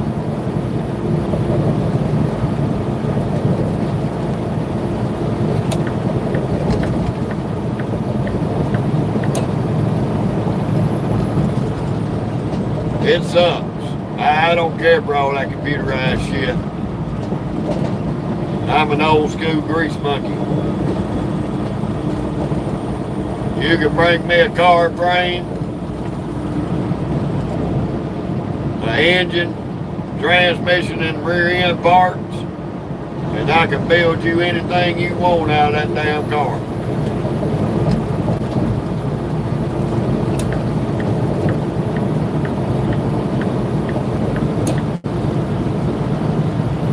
I can build you a hot rod that'll run good times in the quarter.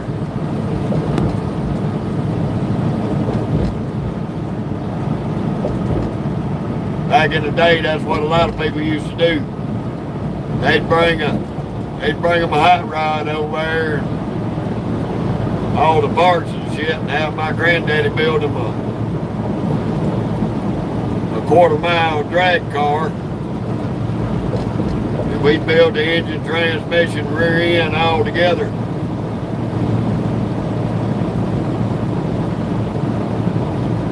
We built some badass hot rods back in the day, me and my grandpa. The family's doing good, I let you. They doing good. We had a good New Year's at home. We didn't go home for Christmas.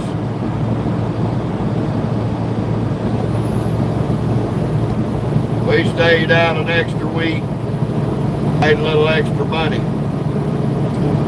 Went home for New Year's. Enjoyed it. We had 4 days off.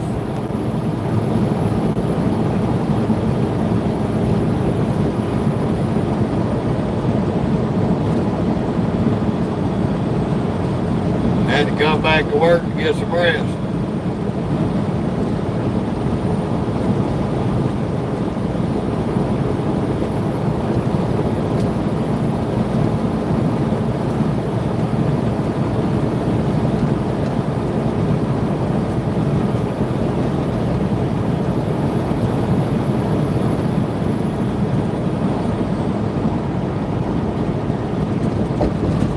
Yeah, okay. Yeah, you're right about that. You don't realize that shit, you'll find out real quick. A lot of people think that when you build these engines and that horsepower is what matters. It's not. You can have all the horsepower in the world, but if you ain't got that torque, coming out with that if you don't build that engine, build your transmission to turn the torque for that horsepower going to that rear end, you ain't got shit. That torque is what makes it or break it. That's right, DJ.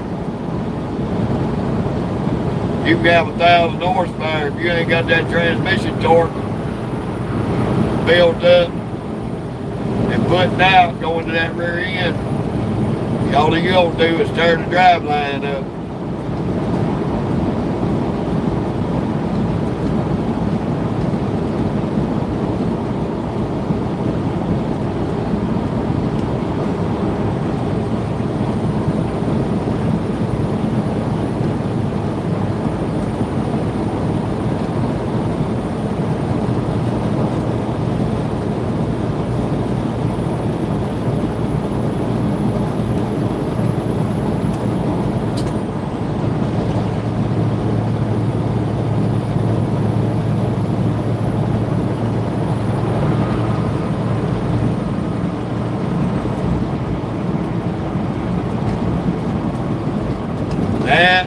building a car to go run track with on the quarter mile, you've got to get that weight distribution just right. You don't want a too heavy of a car. That's gonna hurt you. If your car's too light, that's gonna hurt you. You got to get that mid-range. That way it'll turn good times for you. I'm headed to Pottsville, Pennsylvania, allegedly.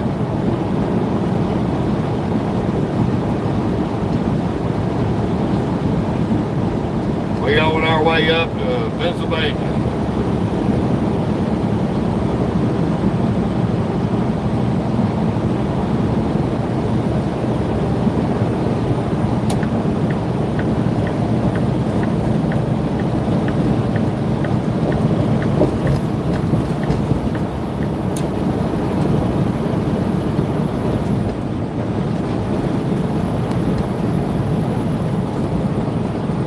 Yeah, we ain't been up this way in a minute. I hated they sending us up there this time of the year, but it'll be okay.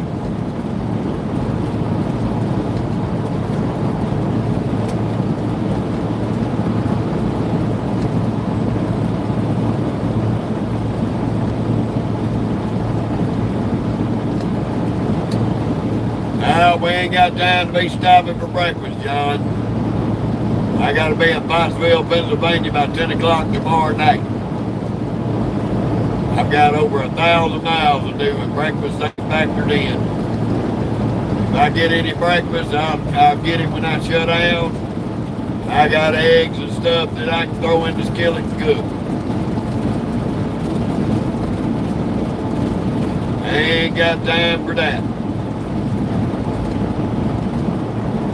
We got to turn and burn. We already behind schedule.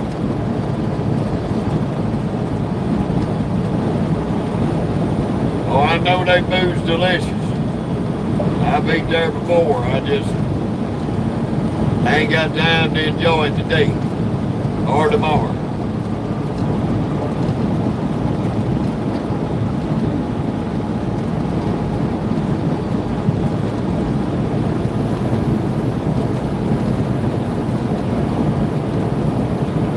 We on a tight timetable to get up there on time, unfortunately.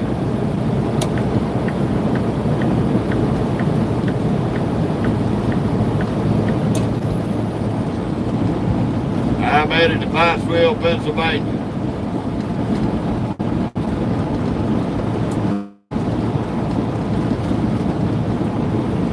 I got to get up there by at least 10 o'clock. 10 o'clock Thursday night. Yep, I've been to Oregon. Rodriguez, I've been in about 38 to 40 of the 48 states.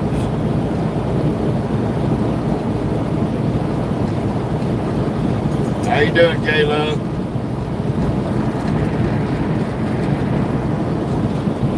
Yes, I've been through Minnesota.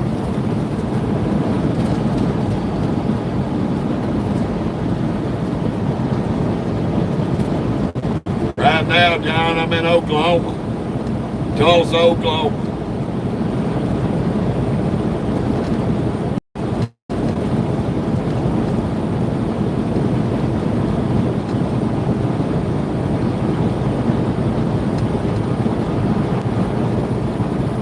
Picked up in Eaton, Oklahoma yesterday, and we had to spend the night.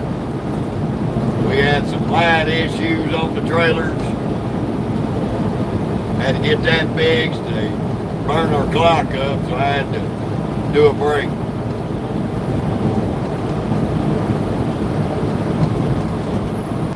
I ain't been to Maine. I ain't been to New Hampshire, Massachusetts, Connecticut, Rhode Island. Places like that, the Northeast, Rodriguez.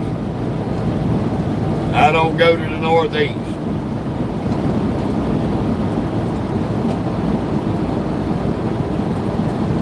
I've been in the head of New York State. I've been in the edge of New Jersey.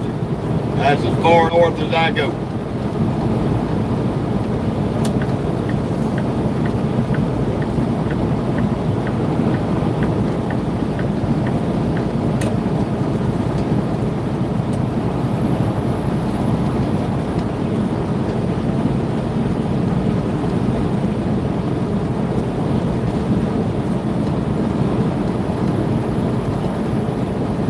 Everything in that northeast corner, I pretty much ain't been there. No, Maggie, I'm not from Alabama. I'm from South Mississippi and Louisiana.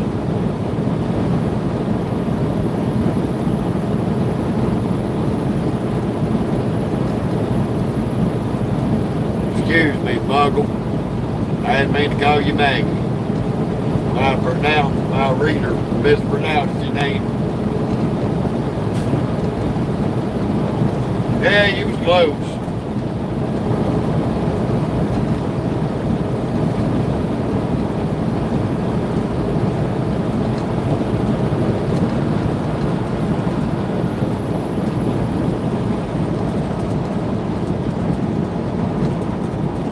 Yeah, Nolan Alligator is fantastic.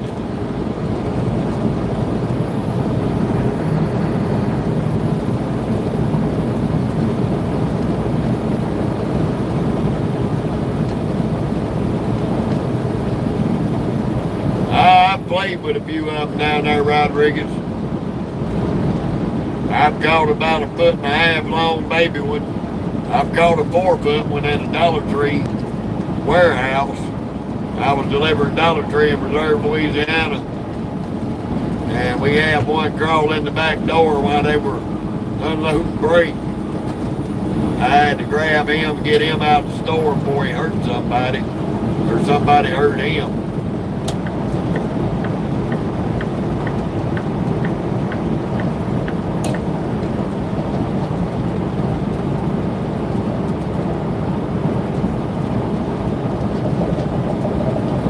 In 1 3/4 miles, take the exit on the right. How you doing, Stitch? Turnpike.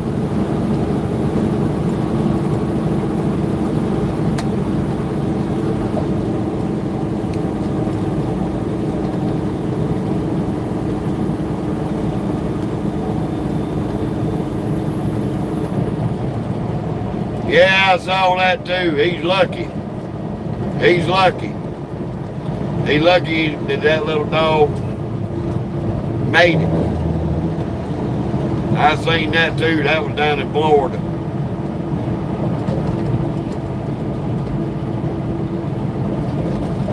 I can tell you, those gators are ambush animals. They ambush their prey. They can lay there and not be seen.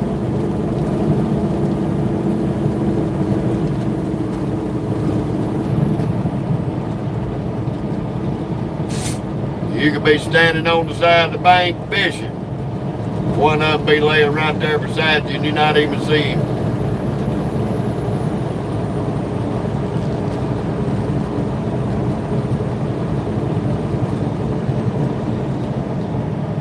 Be in either of the 2 right lanes, then take the exit to I-44 East.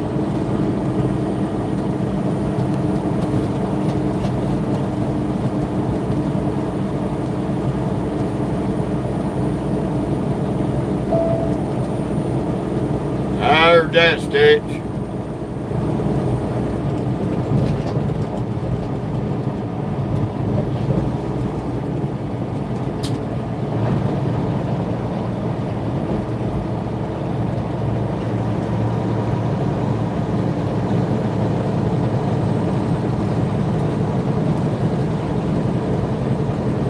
Yeah, I'm driving a long ways today. I've got to knock out about 9.5 hours today. This was over a 1,300 mile run.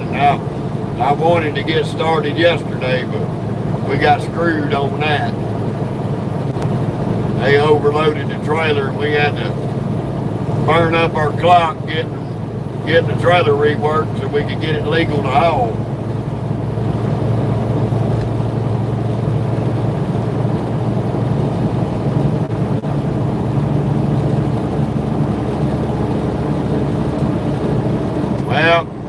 you had to be high all the time, Rodriguez. You couldn't be a truck driver. That's a zero tolerance out here for that. They'll put your ass in jail to get you driving high.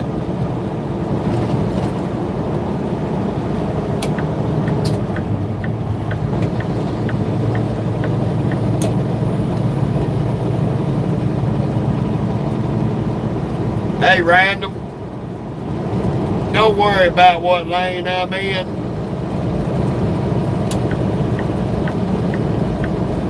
I drive in whatever lane I fucking want to drive in. So if you got in your brain that trucks have to be in the right lane all the time, you're part of the problem out here on the highway, because you a dumbass.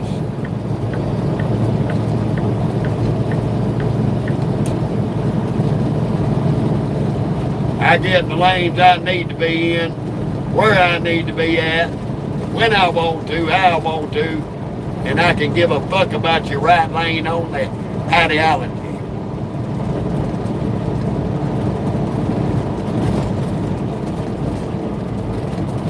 No, I shouldn't nothing. What you should do is go back to sucking donkey balls and let a professional driver handle his business. Quit worrying about what I'm doing. Worry about what your retarded ass is doing stupid shit out here on the road in front of these trucks. Because people like you are the one that cause 80% of the wrecks. And you can go suck your dick.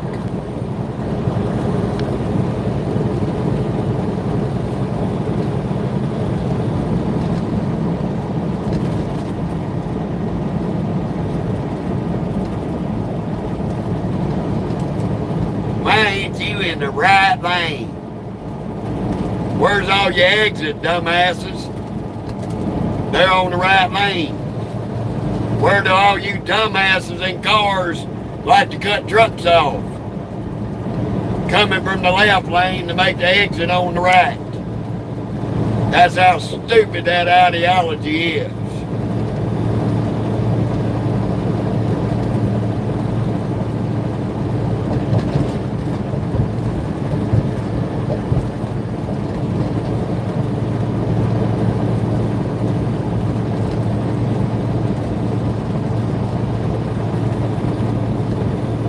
Only idiots would want the trucks in the right lane only.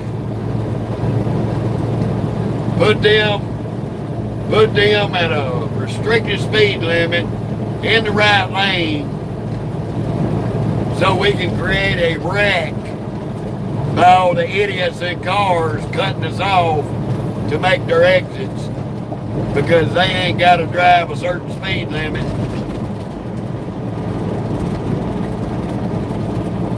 I mean, that's the dumbest shit since rubber dog shit was invented. I'm in Oklahoma, D.C. I'm on I-44 in Oklahoma.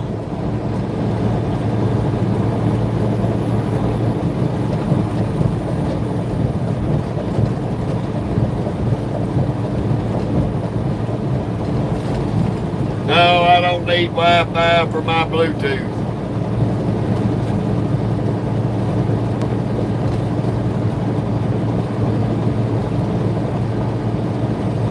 I'm running a 389 Peterbilt there, Rodriguez.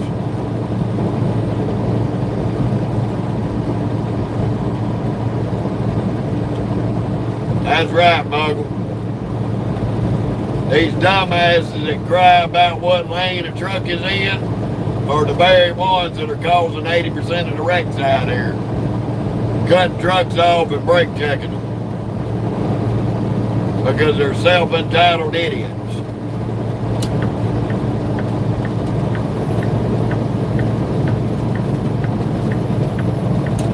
They think because they live in a state that restricts trucks to right lane only that you got to be in the right lane all over the country. But not every state is set up like them idiots are set up. States like Indiana, California, Pennsylvania that have that right lane only truck restrictions, they're fucking morons. They think they're making their highways safer by putting the trucks in the right lane and restricting them, and they're creating more accidents than they're solving.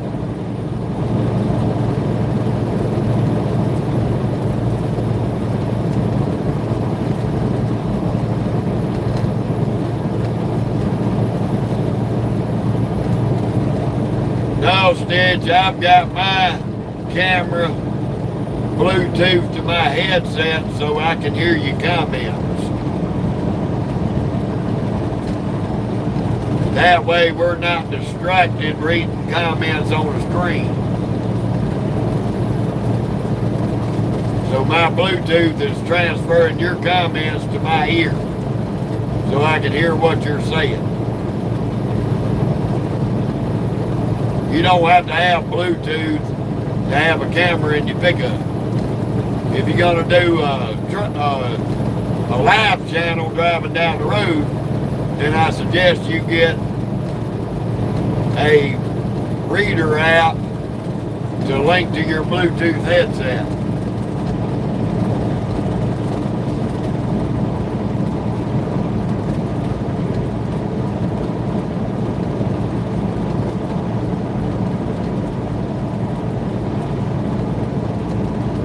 I wish they would magically get out of the way, Muggle, but it don't work that way, buddy.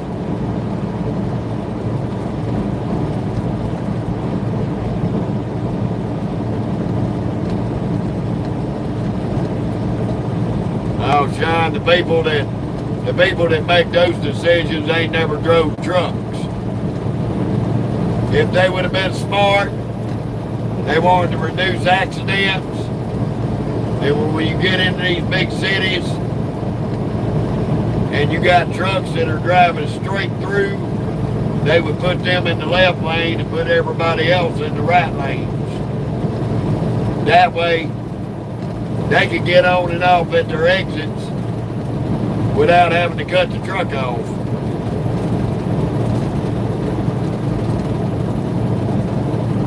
I hear you, Muggle.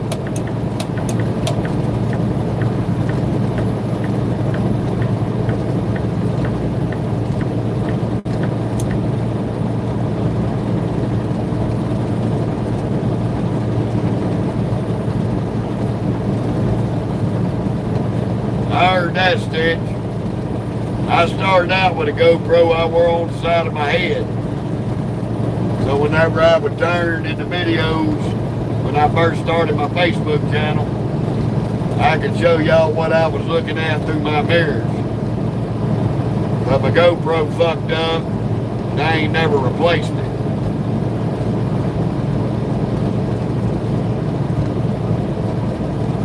But that was before I was doing lives too. How you doing, Karen?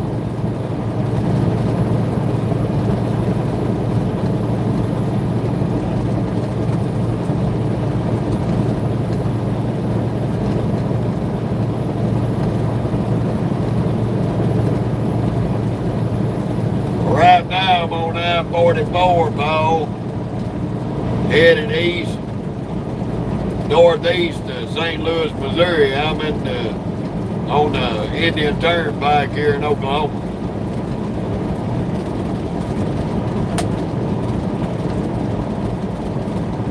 Making my way up to I-70 in Missouri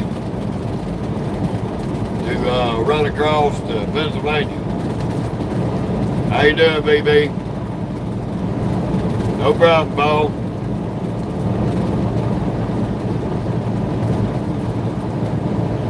We're in Claremore, Oklahoma right now.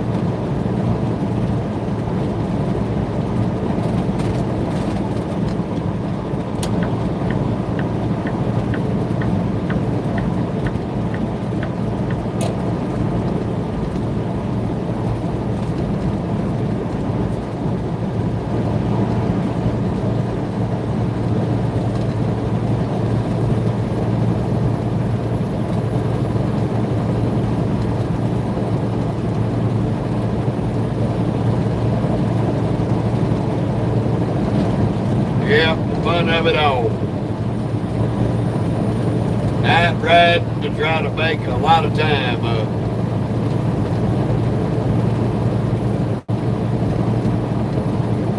We only run at nights because they overloaded the trailer yesterday when they loaded it. We had to lose a lot of time trying to get the weight right and make it legal where I could get on the highway with it.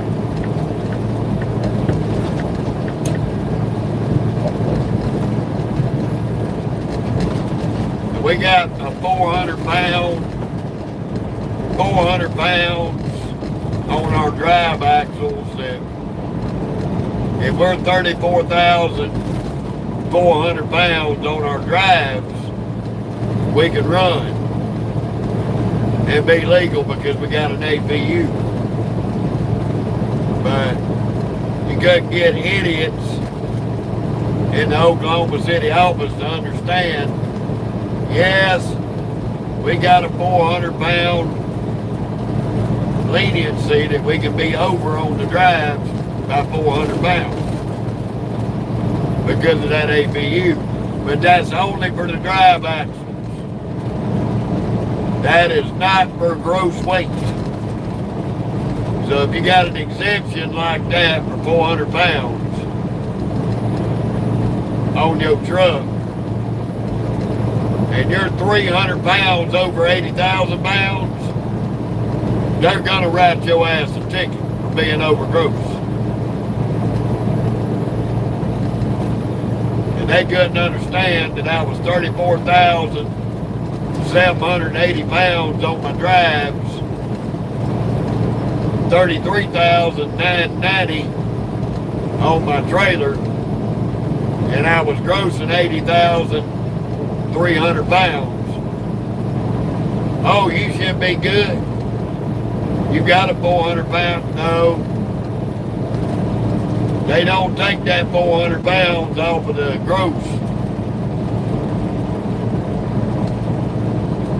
They'd have took it off the drives and we would have still been 400 something pounds overweight on the drives. And we couldn't move 400 pounds to the trailer because then we've been overloaded on the trailer axles. That's how stupid people are when you try to explain shit to them. Now I had to break it down into dummy terms. They're going to have to take weight off the trailer axles so we can move weight from the drives to the trailer axles to be able to be legal.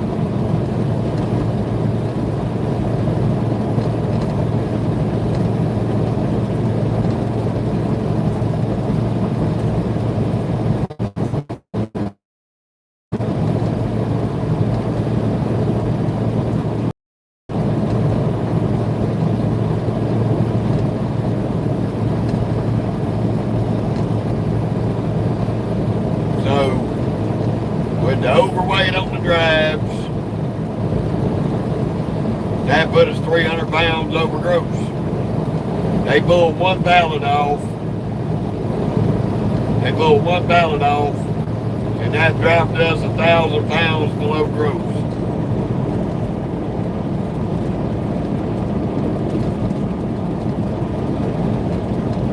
That put us at 79,300 pounds gross.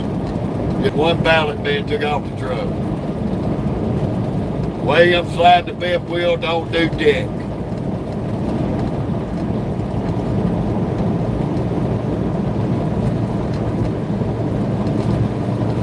You're not gonna drop 300 pounds over gross and 400 something pounds off by sliding the fifth wheel, and that you would not burn enough fuel between here and the Missouri scale to get your weight limit under on them axles.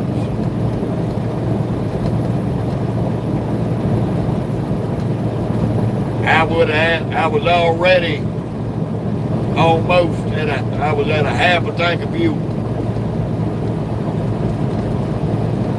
I would have had to pump it out to empty to have cleared that scale.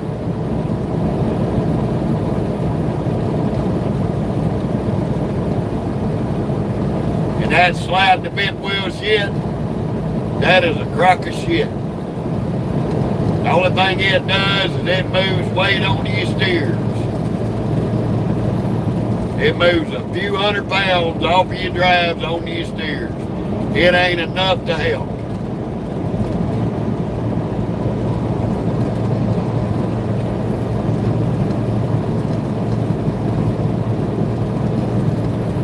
We've been out here 13 years. We done tried that game of moving that fifth wheel.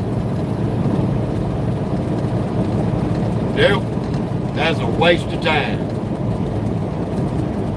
My fifth wheel stays between them drive axles and it ain't going forward or backwards.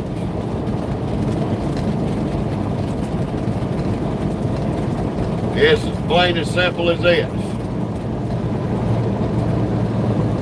If they can't load the trailer to the 48-foot mark like it's supposed to, and they want to put it to the back doors, if they can't load it to where I can set the 41-foot bridge log and weigh it and be legal, then they're going to either pull freight off or they're going to redo the load.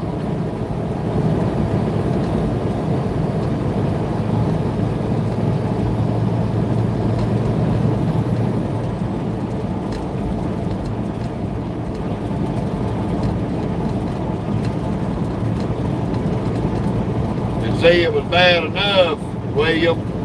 Their tail was fucked up. Yesterday, once we pulled the weight off, let me read you what they said my weight was.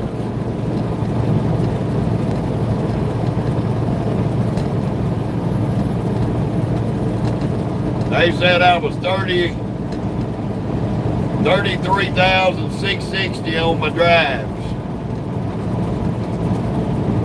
33,880 on my tandems. And I was grossing 79,080 pounds. But when I put it on the cat scale yesterday,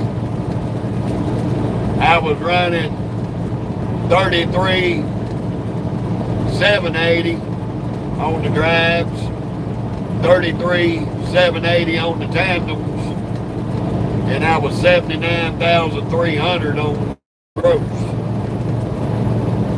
So their scales was 220 pounds off. And 220 pounds is too much discrepancy to play with. That'll get you a ticket.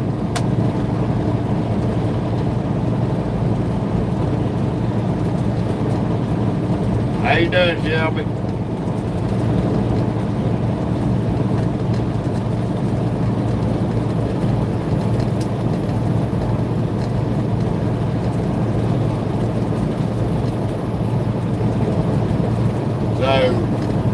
I told them yesterday, because the last time I was over there picking up a load, I had a big discrepancy on their scale ticket to the cat scale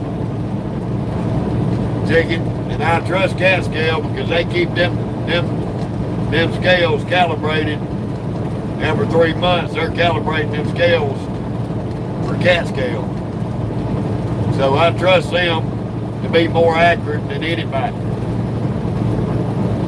So I emailed them a picture of the cat scale ticket, the scale ticket they give me of their scale, and laid out the differences on their scale.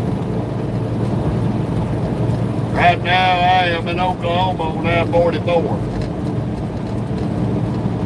I'm going to Pennsylvania.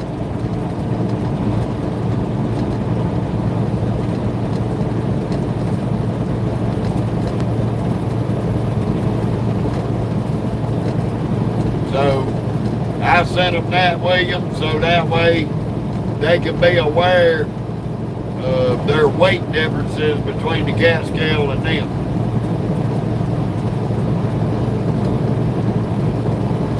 That way they got proof of it. They had just had their scale calibrated back in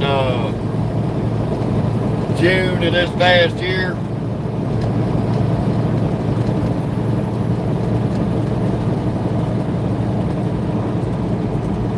So 200 pounds. That's a lot. That's a lot right there. That's too much. That's too far out. If that scale would have been, if their scale ticket would have been within 80 to 100 pounds of the cat scale, that's doable. 200 or over 200 and up, that's way out of calibration.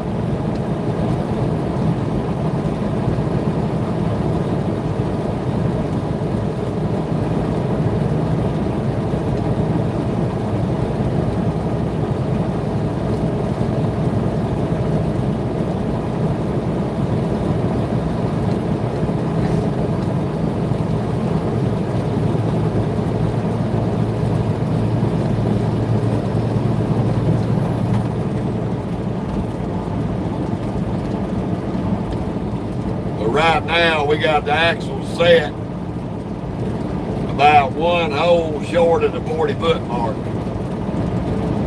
But they got this trailer loaded all the way to the back door with frozen product.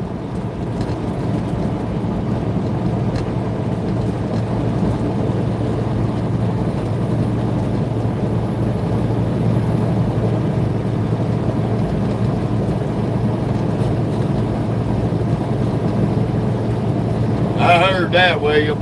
That damn Brownsville scale's a pain in the ass. Just like West Memphis.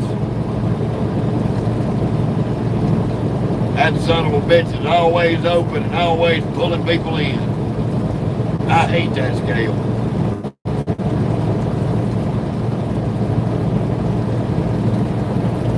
I ran Dollar Tree dedicated out of Olive Branch, Mississippi for about 6 years, and I've dealt with that scale more times than I want to talk about.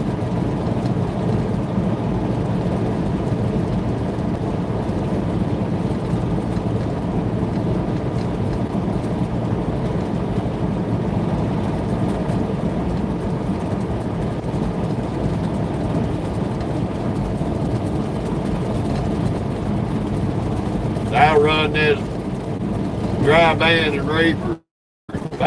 If I can't set the 40 or the 41 on it and get it legal, we ain't moving nothing else with them tandem.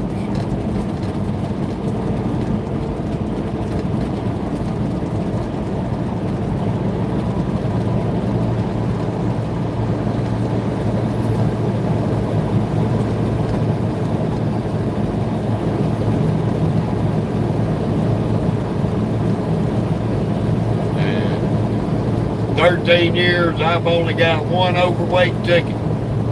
One overweight ticket. I was overweight on the trailer. They wrote me, they took some of the weight off the trailer, put it on the drive, wrote me a $200 ticket for being over on the drive, wrote me a $300 ticket for being overweight on the trailer, gave me a warning ticket for being 1,280 pounds over gross. That will never happen again. Ever. But that was my fault. It was a little 200-mile short run, and I just grabbed it and ran it. Screwed around, didn't scale that son of a bitch, and they overloaded the trailer.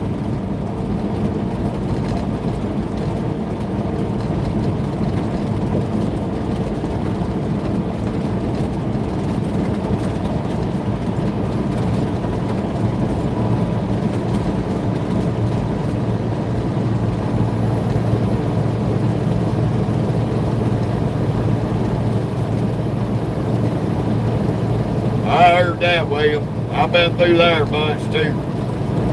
I don't call it Smoke City, I call it Smoke Yourself Stupid City. Because most of the folks down there smoke themselves stupid.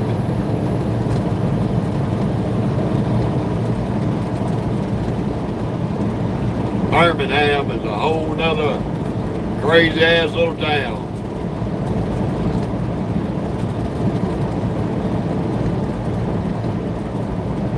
Yeah, Sean, like I said, I've only had one overweight ticket in my life. Cost me $500. That will never happen again. Never.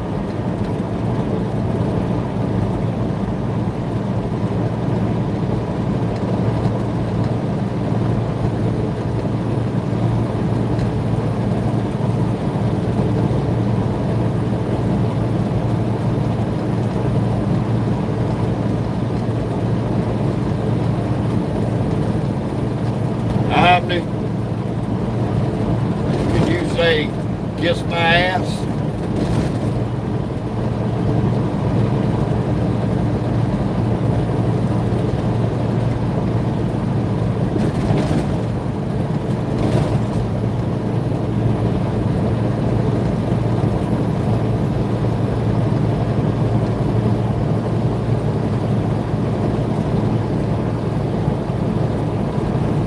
Yeah, William, I've always ignored Peckerwoods like that. That day I got in trouble for my overweight, I should have stopped and scaled it. I violated my rule, which is anything over 36,000 pounds. If it's 36,000 and up on the bills, I will stop and scale it. And I will bring it back.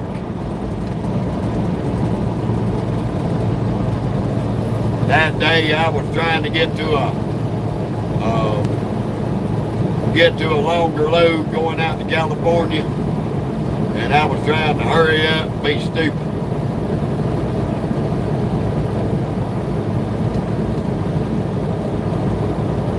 Yeah, William, I'll argue with them all day long. I'll tell them they can stick that shit up their ass and blow it out their nose. If it's 36,000 pounds and up on them bills, it's getting scaled. And it's getting brought back.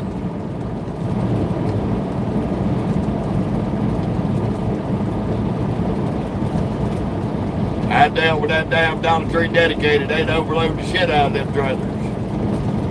They'd put on the bill, tell you it's 34,000 pounds of freight.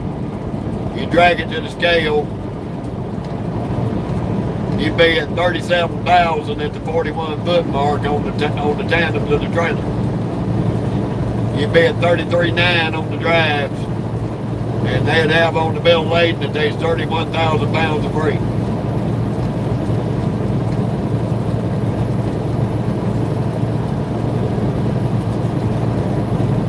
I'd set that 41 foot mark, drag that bitch down to that Flying J and Olive Branch, scale it, turn around, bring it back, drop it in the door, and make them rework it.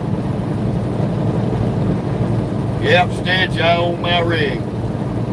Or shall I say, I'm still paying for it. We don't completely own it yet. We got it almost halfway paid for.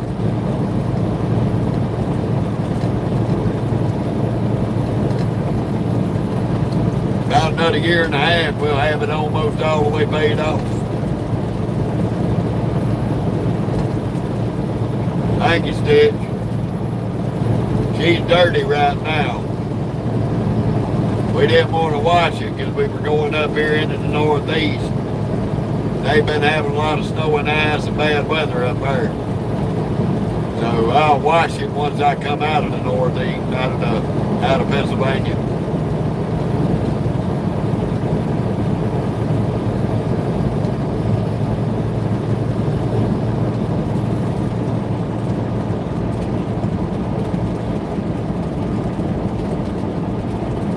I hear you, William.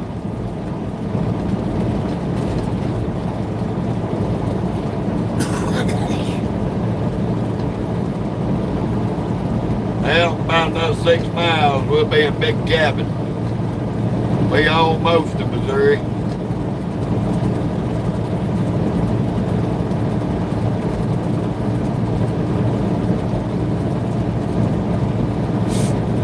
We're about an hour from Joplin.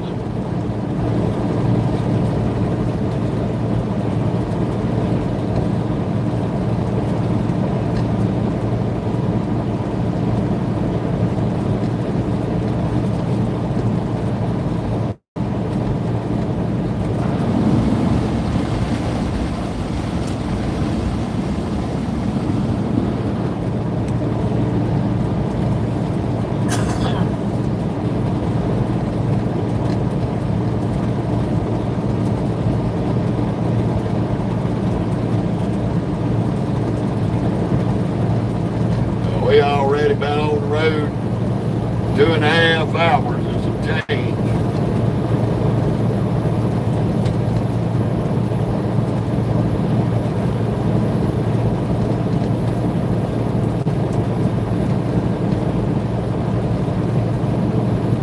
I'd probably miss it if I wasn't doing it.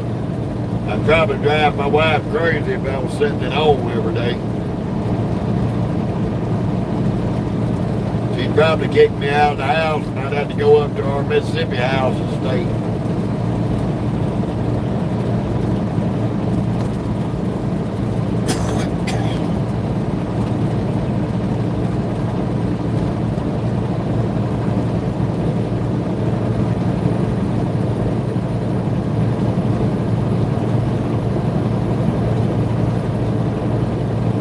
Alright, William. You have a good one, buddy.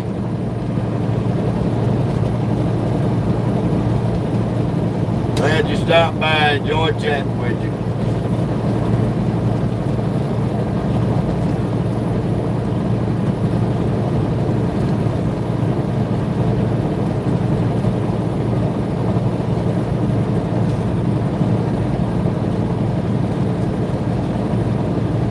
Little patch of small patch of fog there. Not much.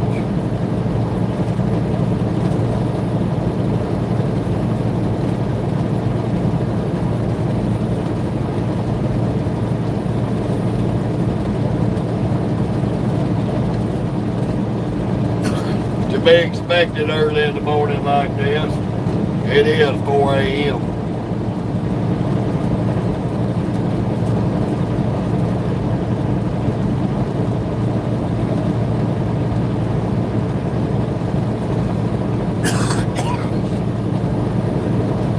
Damn.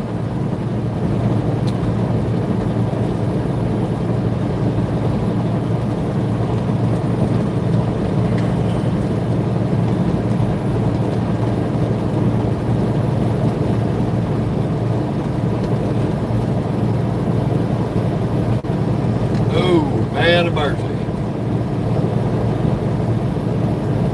Won't be too much longer than that old sun will be creeping up over the horizon. We'll be blinded by the light.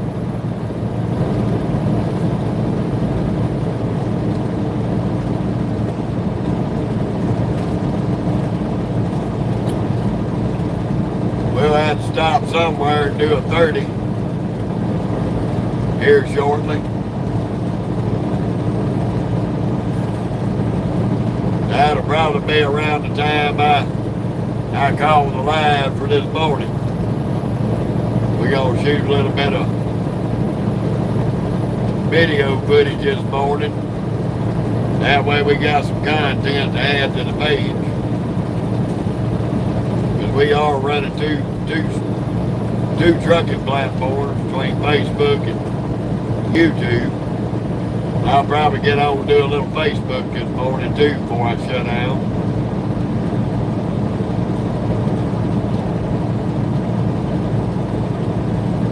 It keeps me busy.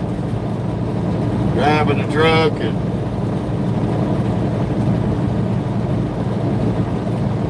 running these social media platforms.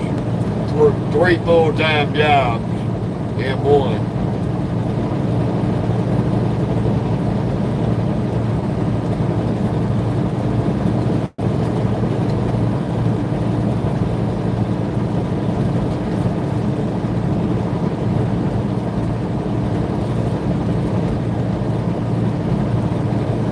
We can't complain about it.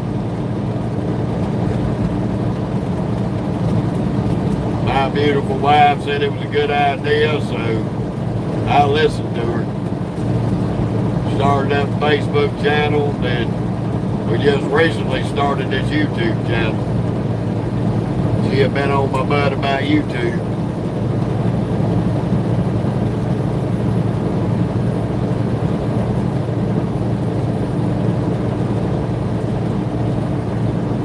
Gonna be a little bit of booginess through here and there. Not surprised. warm as it got yesterday. And it cooled off. Hell, it's 37 degrees through here.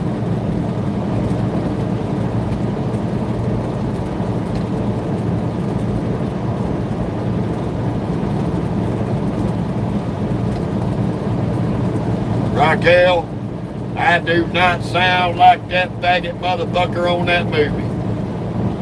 Now, if you're gonna come on here and insult me, you can take a hike.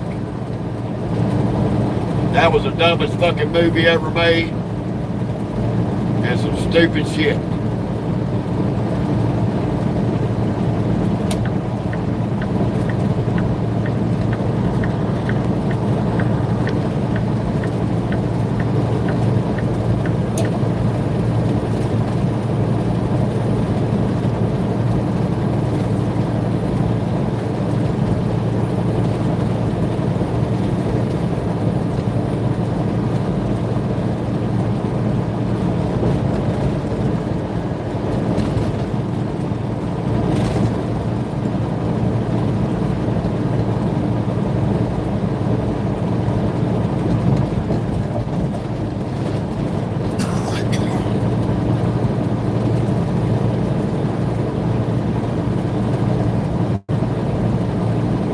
Morning, Justin.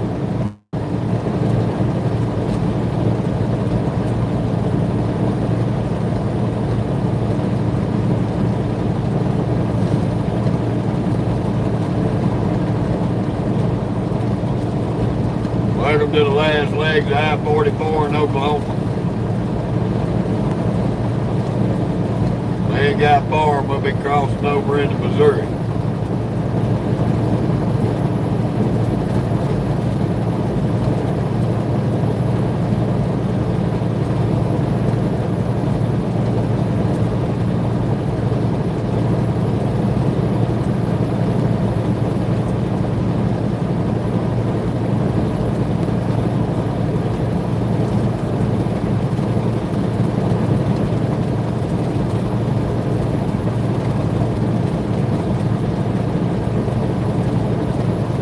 Time to get our last toll picture.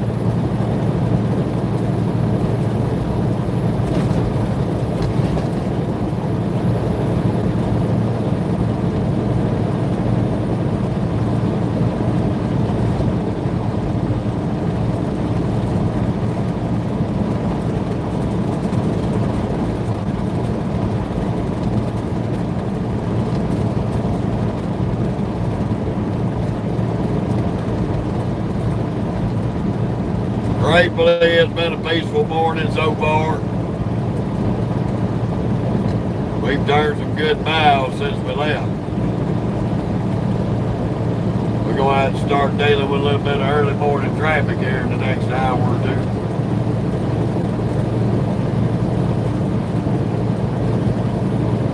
And hopefully by the time we hit St. Louis, we'll be out of that.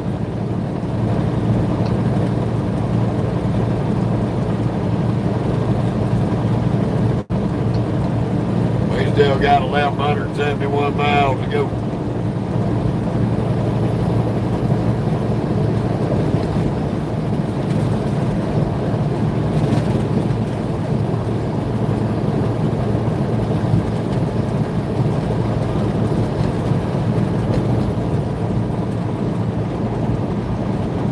Yeah, I'm surprised we ain't run into some thicker fog. I've run into a couple of thin patches, but nothing bad. We'll probably hit some before the morning's up. If we don't, I'll be surprised.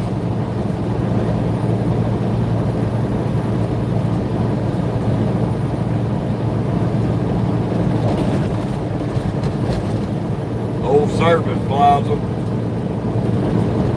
here in Bento, Oklahoma.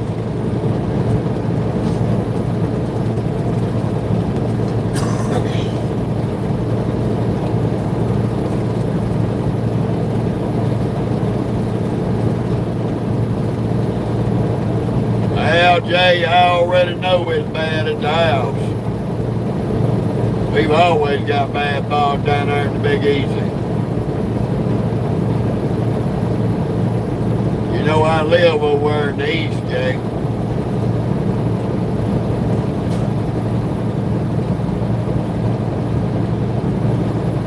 married to one of them good old New Orleans girls. One of them Ninth Ward girls.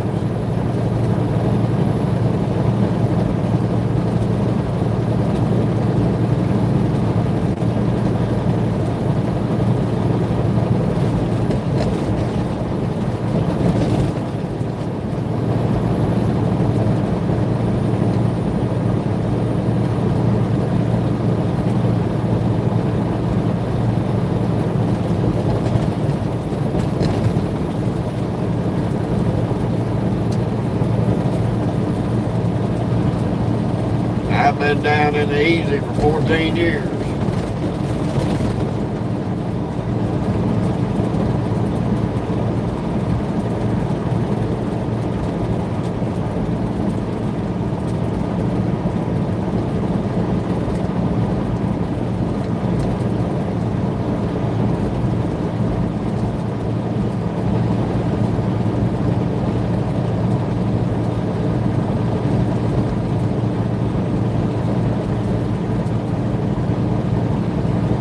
Oh, you over? Okay.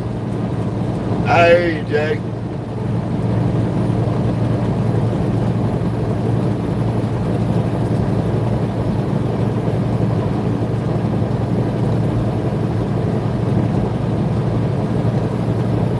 Oh yeah, I'm not that far from me shooting.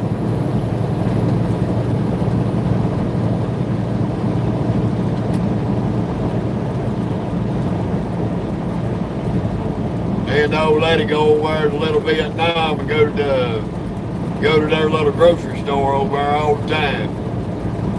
Morning, Floyd.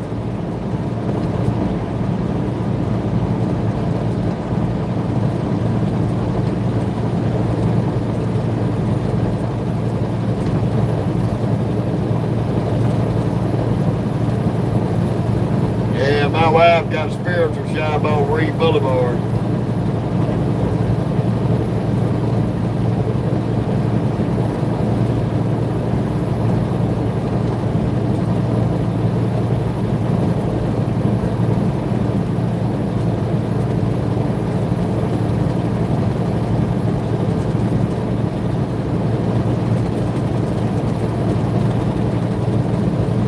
Man, it ain't Winn-Dixie no more. No, I ain't talking about the Winn-Dixie on shelf. That's Aldi's now.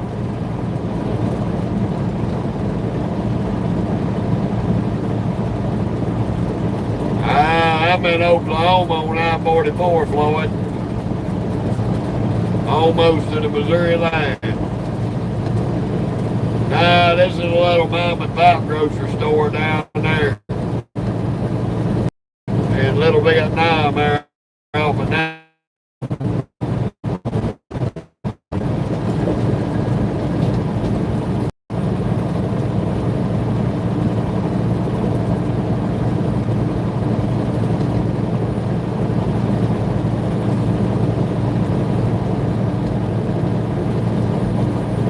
That red line down there going out 90, going to Cajun Encounters and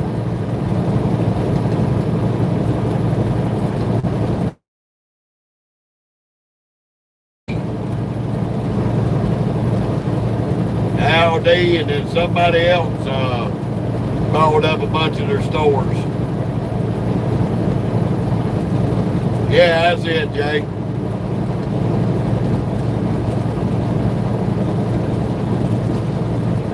Ah, that's it.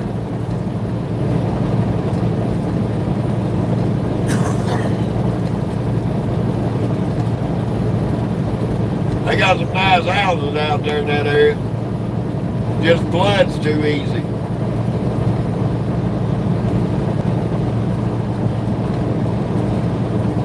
Happy New Year to you too, Stephen.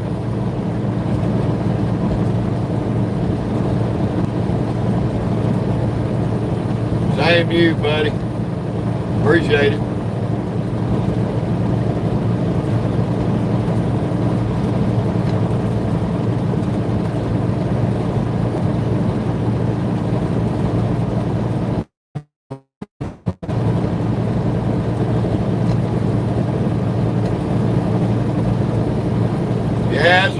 little area back there just flood too damn much. Me and the old lady used to come out of Bay St. Louis and all that over there from the casinos. We'd run 90 down through there, but they've had the drawbed shut down for over a year now. Can't even go that way no more.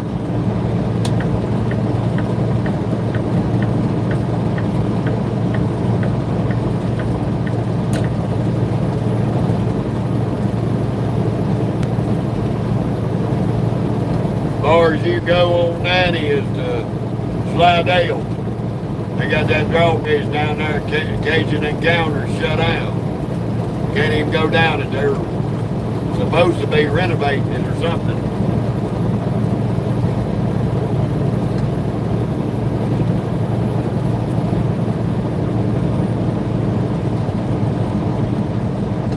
Yeah, I try to run 28 to 3,200 miles a week there, Stephen. That way I can pay all the bills on this truck and make and turn a profit.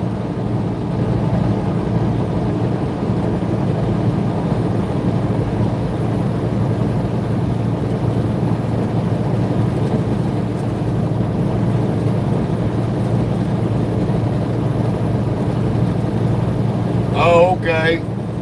I know where that's at, Jay. Well, that's cool, man. That's cool.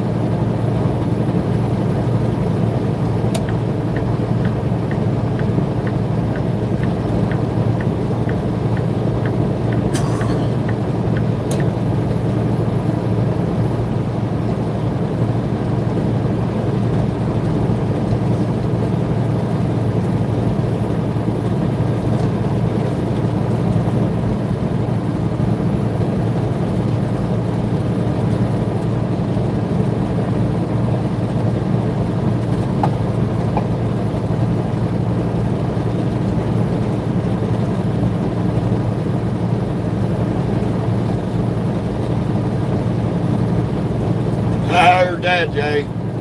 Well, they surely plenty of deer and hogs down there. Man, they more hogs than they are deer.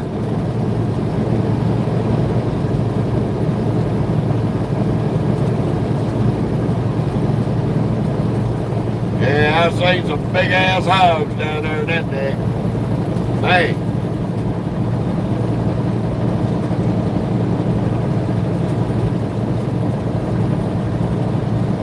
Me and the old lady came through there one morning early, going over to Mississippi Casino. We had to stop. There was probably 2 big mama hogs and about 30 little piglets. And they was blocking the whole damn road.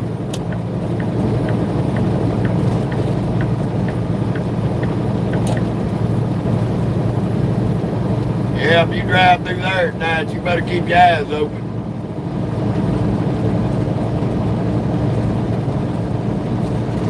Yes, sir. Yes, sir. You ain't lying. Got some big ass gators down through there too. I've seen some big gators on the road. In fact, right there at Cajun Encounters, I stopped and got about a 1.5 foot, 2 foot long little baby gator. Grabbed him up out of the road before he got run over.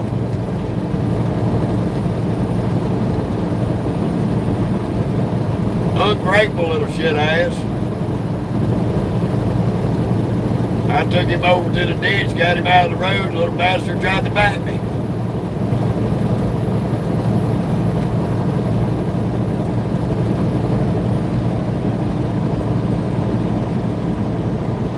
I heard that, Justin.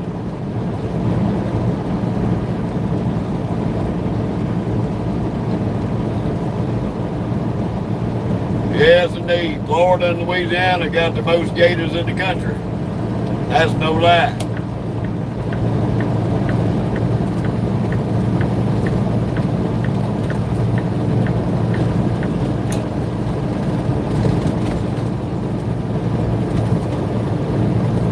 Yeah, Jay, hell, I've been down on Barris Road there. turning that corner going on the Haynes, around the levee of the bunny train there. I've seen a 10-foot one laying up on the levee, and probably about a 14-foot one come up out of that swamp, get them some sun. Not far from the Six Flags, really.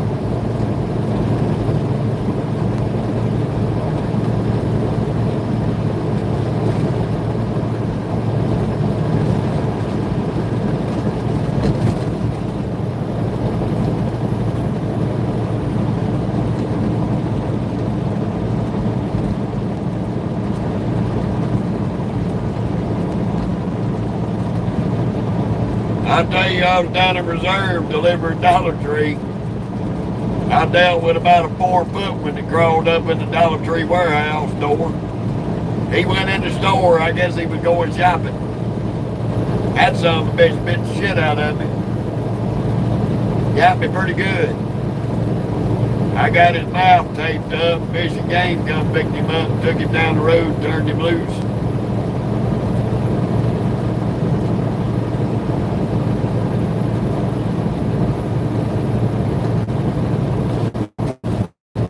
Yeah, man. I set them live traps in my backyard over there, Jay. I'll catch about a dozen possums a night. Boy, my wife can't stand the possum.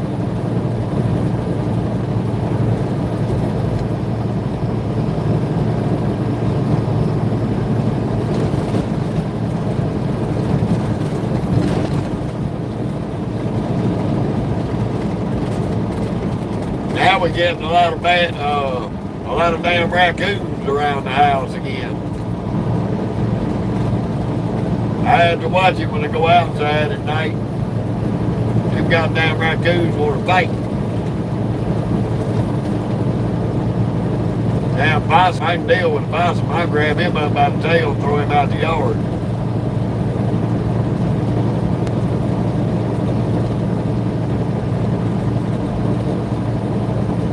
Oh yeah. Yeah, I've seen some big ones. I was down there at the Irish Bayou truck stop one night. I'd come in and I walked up to the store. And when I come out of the store, I was waiting on my old lady to come pick me up from the truck. Come out the damn store, and one of them big ass raccoons come out of that trash can. And I guess he thought I was trying to take his trash can away from him. That son of a bitch chased me across that parking lot. And I ain't gonna lie to you, I run from that little bastard. Because them son of bitches eat your ass up. He chased me across that parking lot, and then he went back and got in his garbage can. I tried to tell him I wasn't trying to take his shit. He wasn't listening.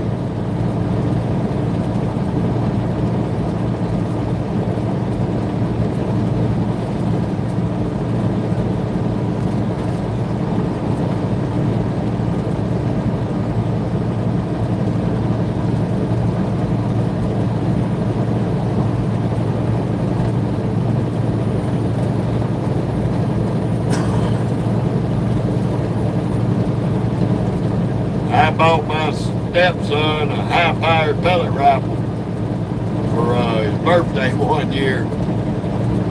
We used to get in the laundry room window and sniper the possums in the backyard.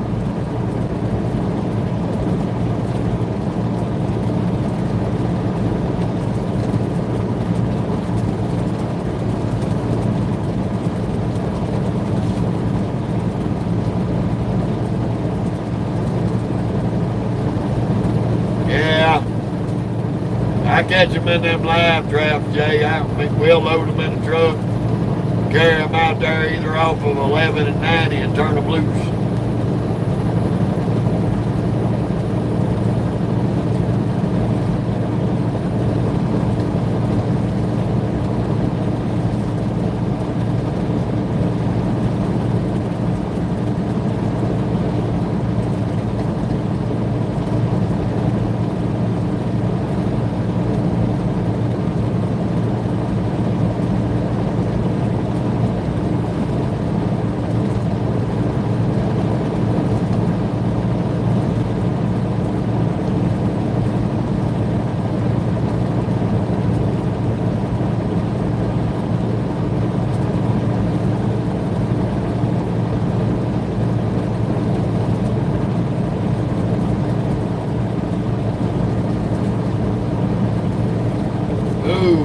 fun of it all, y'all.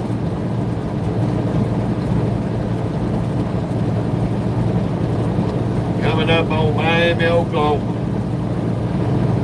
That'll be right at the line. We almost to Missouri.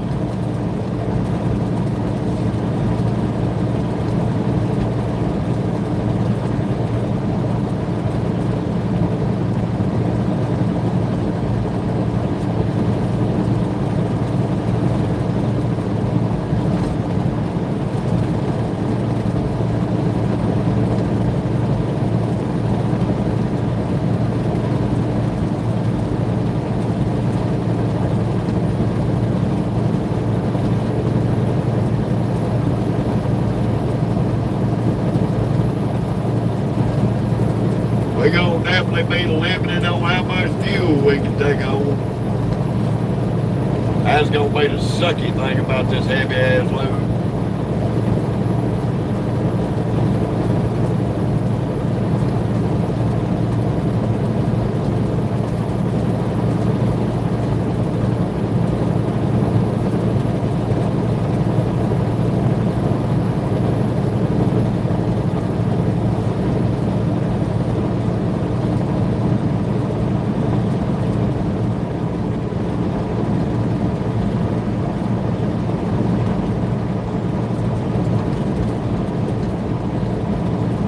Yeah, that's somewhat similar to what we got, Jay. One of them brake barrels. You cock that sucker, breaking that barrel down, put that billet in the barrel.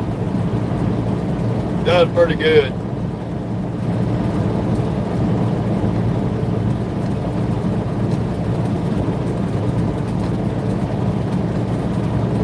Right now, Sheriff, we on the last leg to Oklahoma on I-44.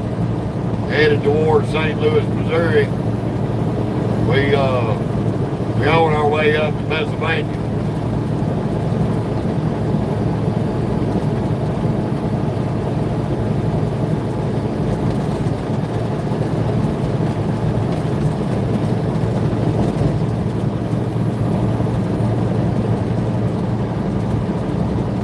Yeah, Jay.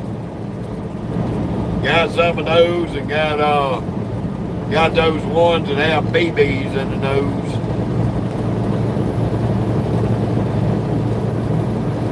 How you doing, drunk?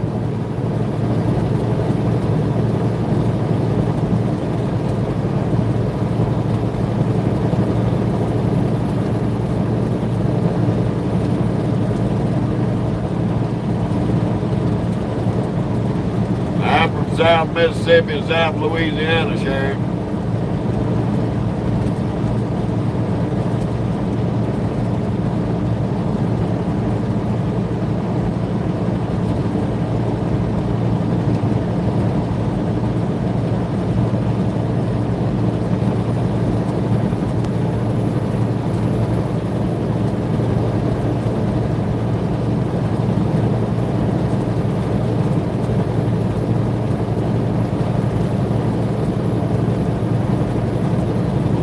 Thank you, Sheriff.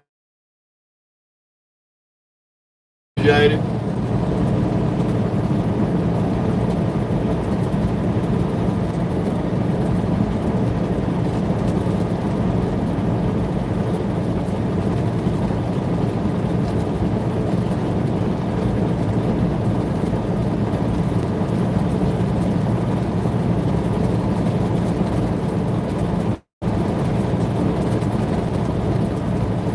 Yep, Jay, got a long day today. We need to knock out at least another 8 hours. We're going to have to push it to the max.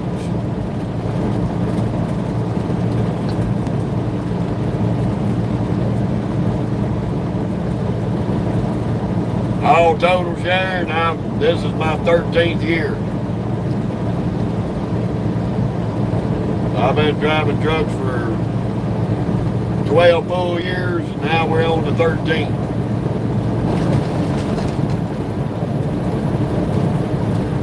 December this year, I'll start my 14th year.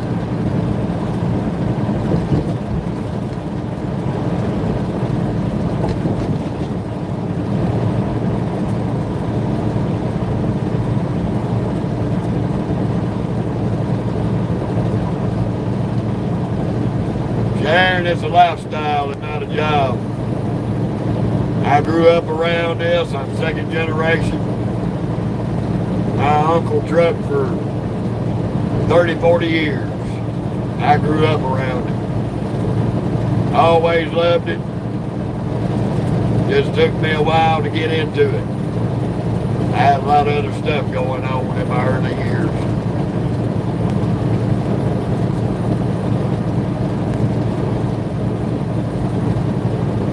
If I'd have listened to my uncle, I'd have damn near 30 years in right now.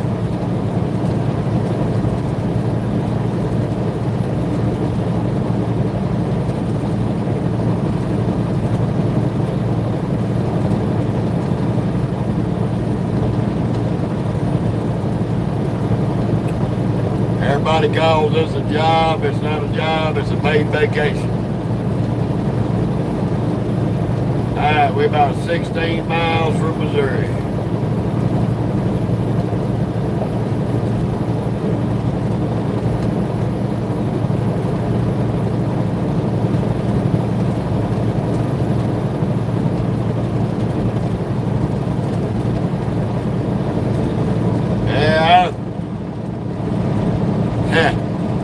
That was my neighborhood there, Jay.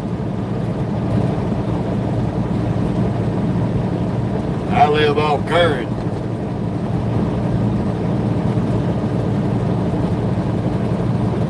In that area. Right off of Morrison.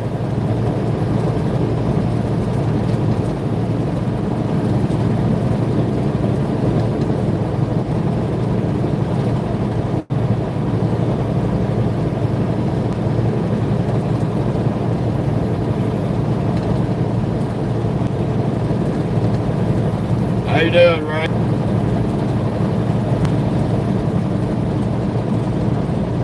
Not really, Jay. We ain't had too much trouble down there. Now over closer to the UPS office now, that's a bad area. Over off of Dalton.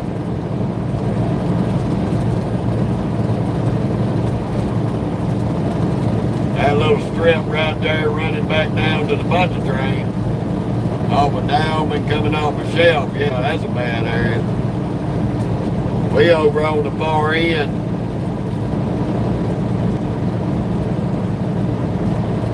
Yeah, we running the welfare wagon load today, right? We got a Tyson to Tyson load.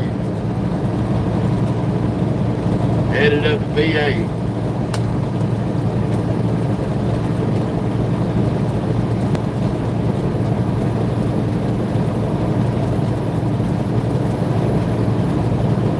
That's right, Steve.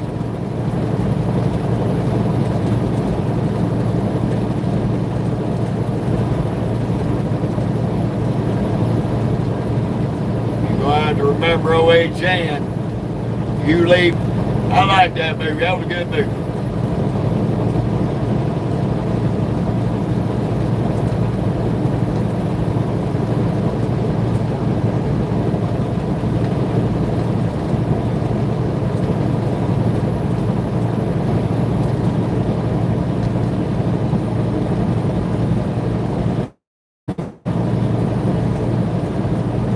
Big Trouble in Little China. That was a good movie.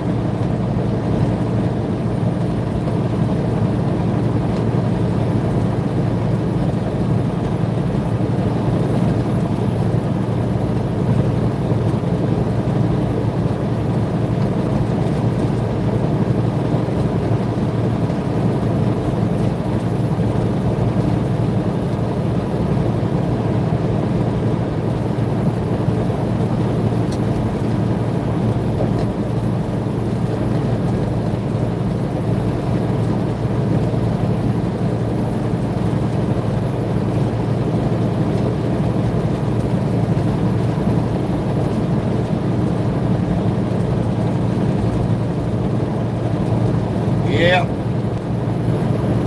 We're going to have to dug off somewhere here shortly and do a 30. Not in that Missouri rest area.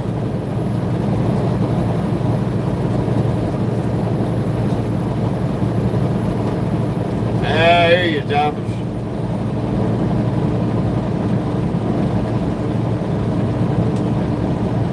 Hey, nothing, Richard. Ricardo.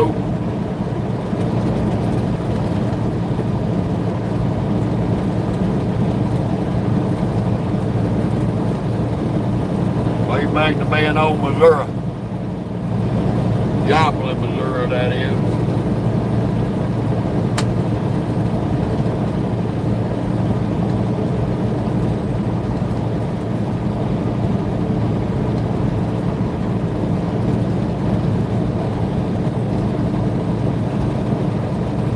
They wait to the other side of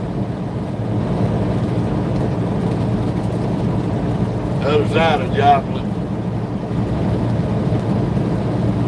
Might stop over to Sarah Cox and do my 30. Oh, I got a long ways, Red. We just getting started, buddy. We ain't but 3 hours into the run today.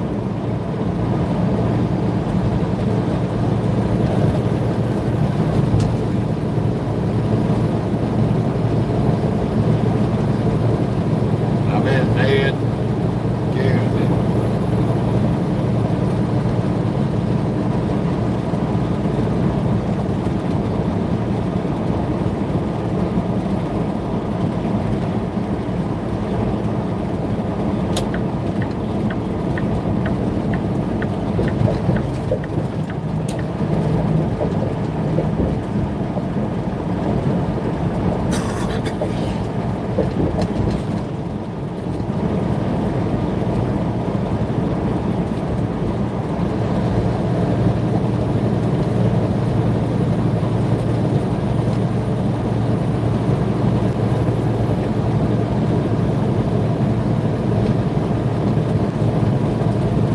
Excuse me there, Malcolm, while we come on through.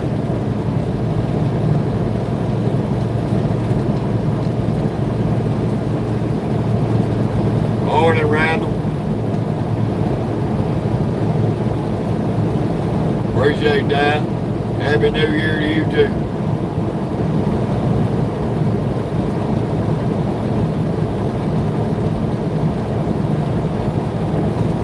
Appreciate it, Ned.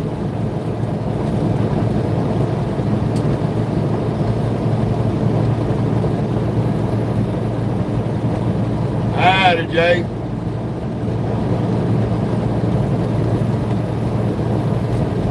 Yeah, that'd be cool.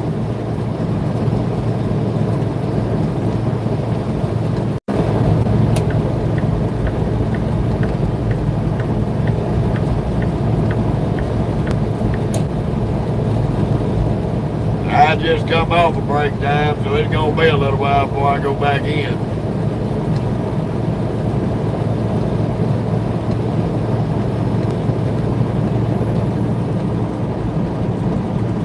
But if you following the page, you'll know when I'm headed home.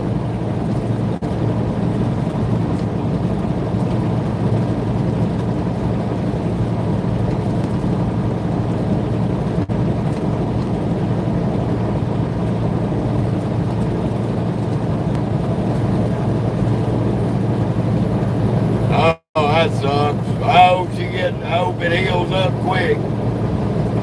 Hate to hear that. I had to take care of my mama one time. My dog took her for a drag down the hill chasing a rabbit. Broke her leg.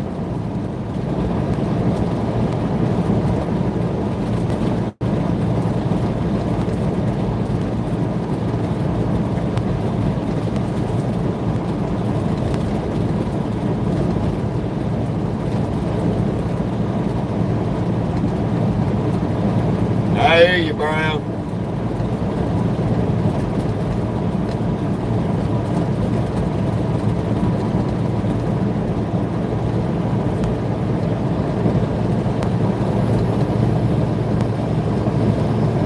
Oh, I bet, Jay. Well, that's a little hard.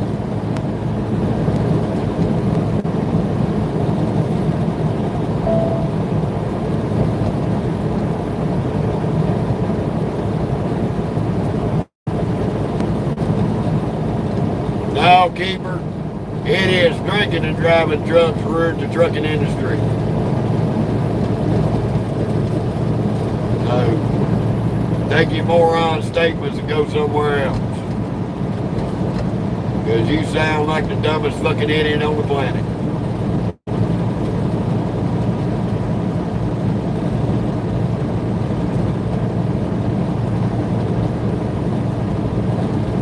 Only a butt-fucking moron would be out here driving a truck drunk.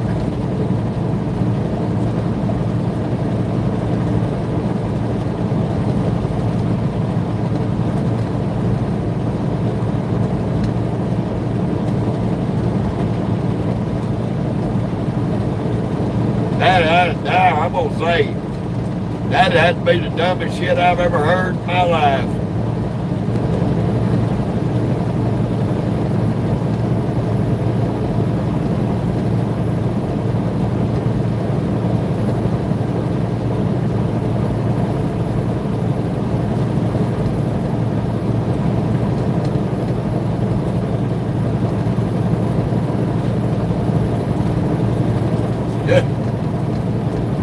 Oh my goodness.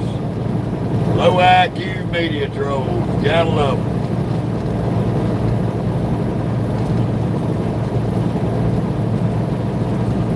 They always good entertainment and good stress relief.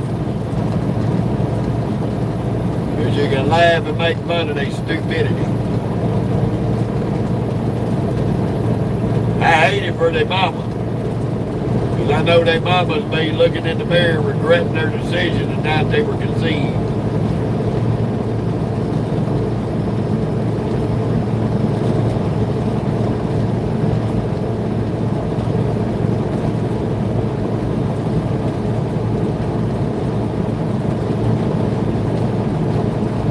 Well, official, you a dummy.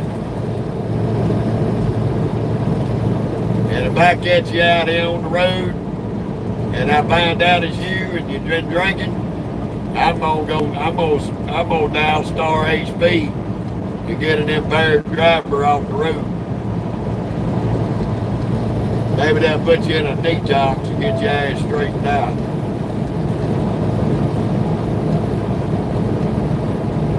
Thank you, Sean Little.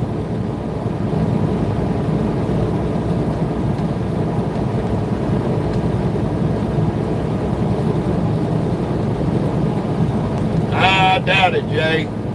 But I know she's looking in that mirror regretting the night of conception.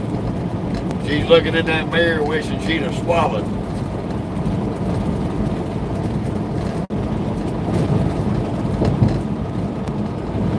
Another official poster child for birth control. It's important, ladies, when you go to the health department, pay attention to people's faces like that on them bulletin boards. They're the prime reason why we need birth control in the country.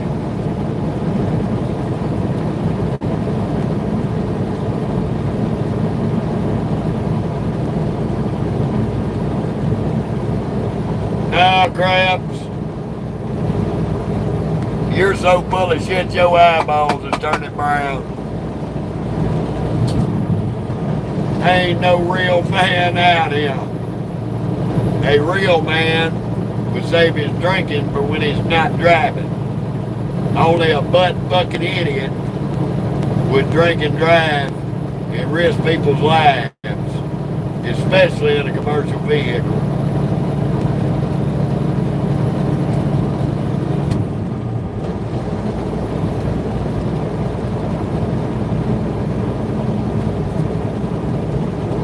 Only a soft-headed idiot like yourself. And it's sad. It's sad, and I tell you, I wish your mama would have had you castrated. That way you couldn't breed no more idiots into the world. Because people like you should be spayed and neutered. Because we already up to our armpits with idiots. Anybody call themselves Mr. Krabs, we already know you a nasty motherfucker because you probably got crabs. Get out of here. All that stupid shit.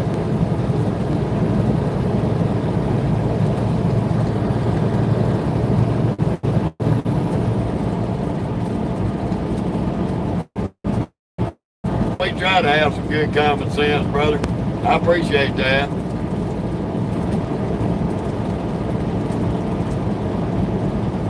That dude there's just another sitting in his mom and dad's house playing on the internet troll who's too lazy to go get a job and gets his jollies off of molesting the house pet and the dog.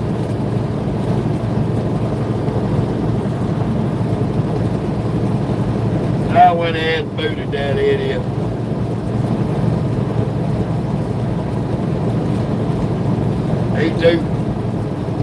He's one of them that his mom and daddy had to tie a pork chop around his neck just to get the dog to play with him.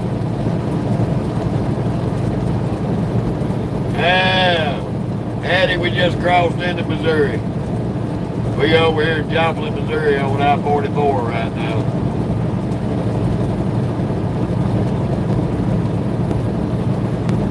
And hello back to Florida. The scale house chicken coop's closed. That's a good thing.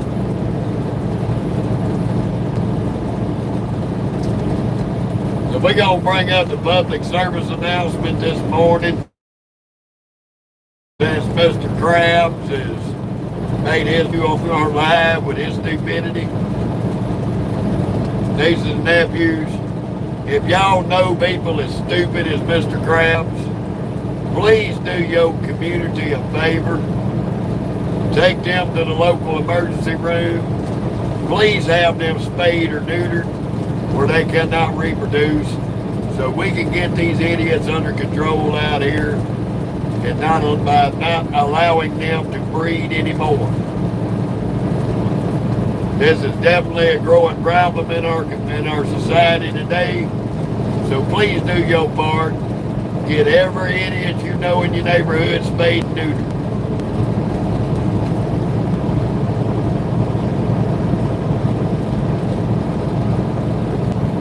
Okay, Hattie.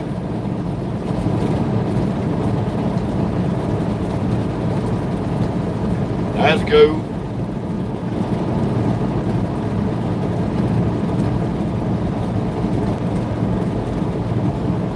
I mean,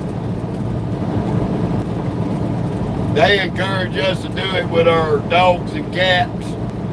So I think we should extend that out to the stupid people in the community. Because they are really a growing problem. They're more of a problem than stray dogs and stray cats. And you can use a rag and some chloroform, and when they wake up, it'll all be over with. Won't nobody know the difference. If they're not willing to go to the emergency room for you.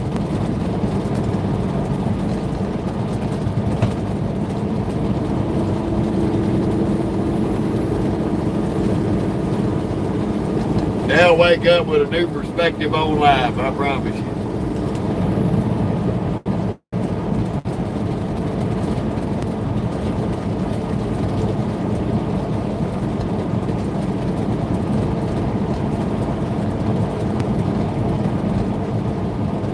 Hell, if the stupidity continues to breed out here in the next 10 years, you're going to have to take an IQ test to get a job.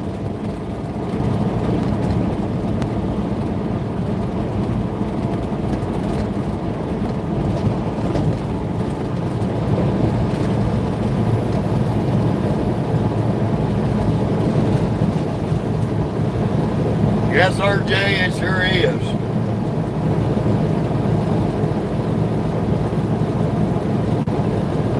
But welcome to Joplin, Missouri.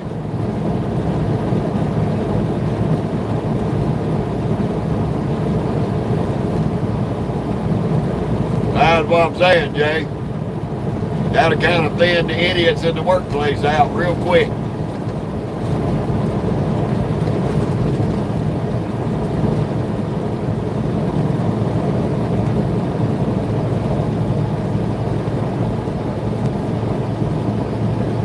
Really what they should do is round all of them up, ship them out to California and turn California into a third world country.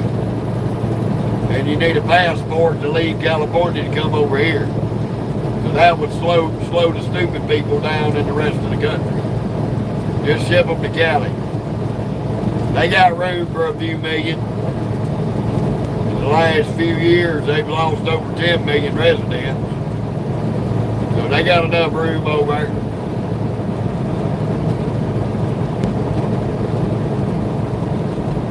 And they'll be around more people like themselves and be able to blend in.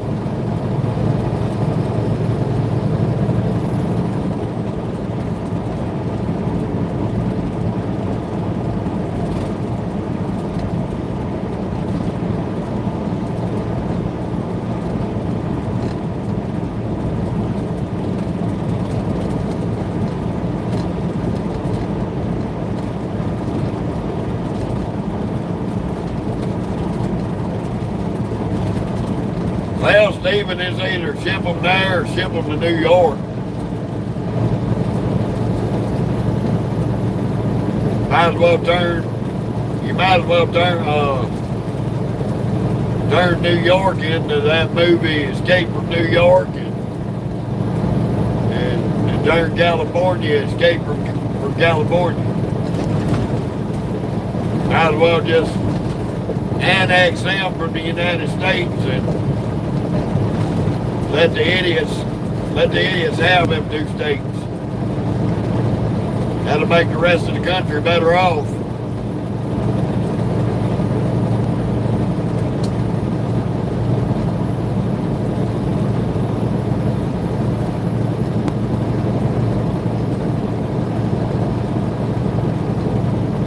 I'm just saying. Ain't nobody got to agree with me on it, but I'm just saying.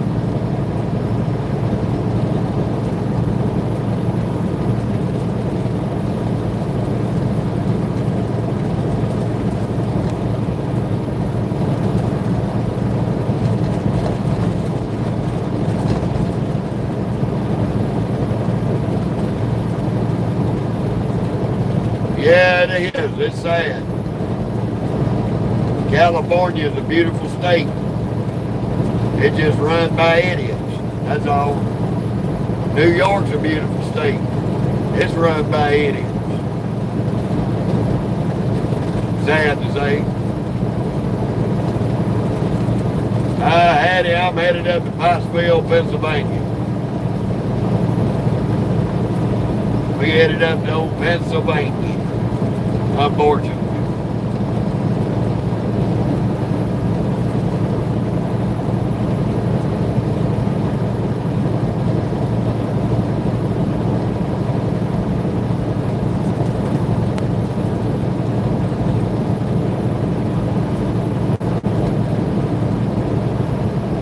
This is the last exit of Joplin, Missouri.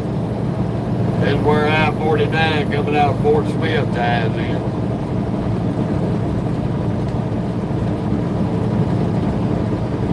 All right, Addie. Thank you for stopping by. We ain't got too much longer. We're going to call it a morning on the live and take us a break for a little while because we still got a Facebook live to do too.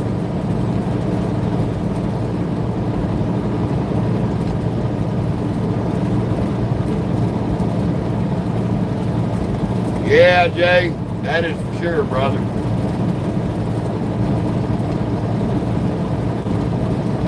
A half-blind orangutan in the zoo can see the bullshit going on around this country.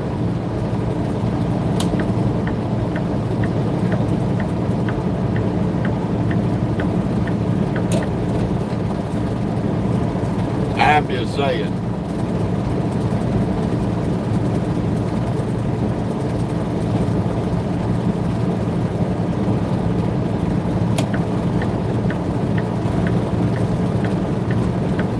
Might as well get you out in that left lane because I'm getting back over Peckerhead.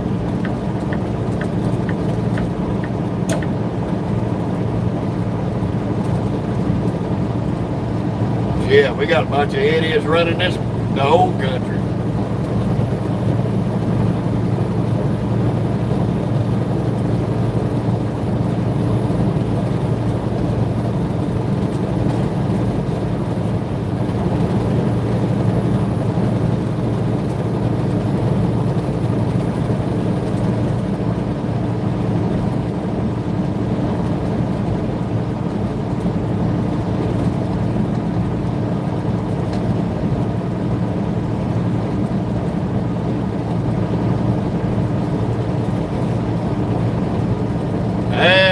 appreciate that, Stephen. I've got a lot of good folks on this channel. I enjoy y'all riding with me every day. Keeps me busy, something to do, and I can show everybody in the country and we can all laugh and make fun of idiots. They show plenty of them out here to make fun of and laugh about.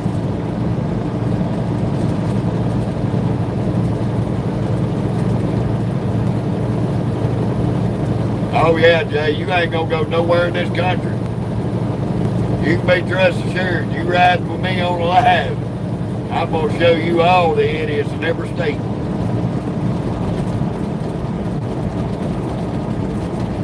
They ain't no state better than the other one. Every one of them's got their fair share of idiots.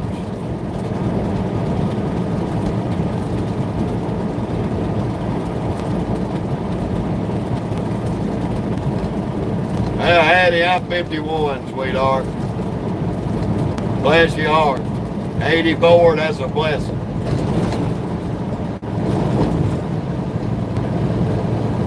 I'm still a young fella. Got a lot of time to go.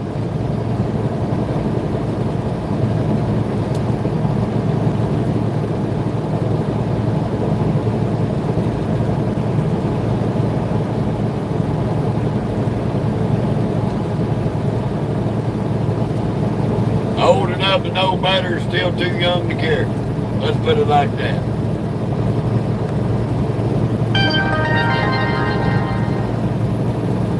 "51 AL.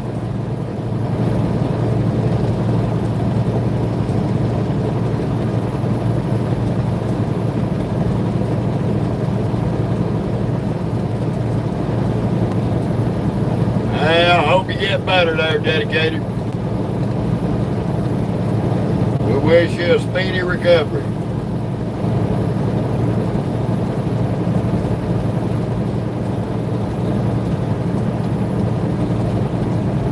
I hear you, Stephen.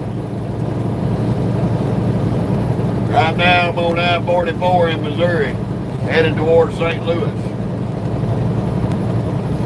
Just came through Joplin. I'm fixing to duck off up here at Sarah Cox at the Loves and do a 30-minute break.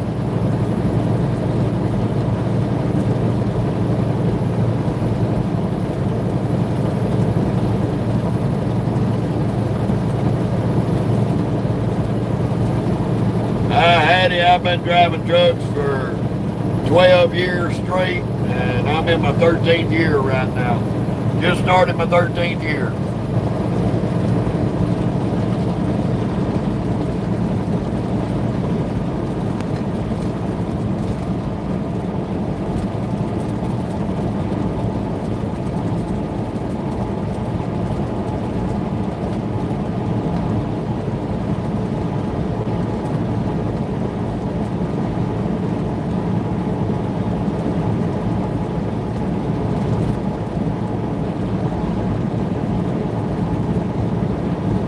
We're gonna get up here to the Loves in Sarah Cox, Missouri.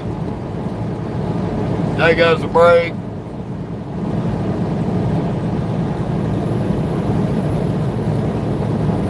Okay, Dedicated, so me and you started about the same time.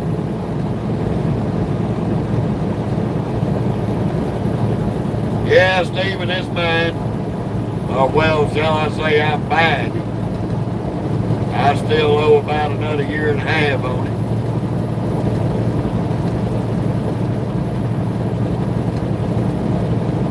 Okay, Hattie. That's cool.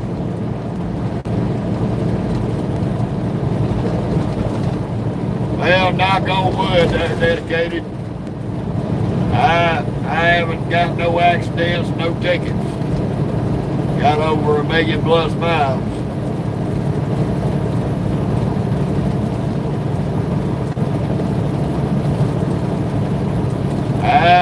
Worked in the oil field, worked in industrial maintenance. A little bit of everything there, AL. Done mechanic work, done welding, industrial refrigeration, bounty hunting a little bit for a mailbox. I got a DDE 3,000 horsepower chief engineer's license. I can go make $800 a day on supply boats in the Gulf.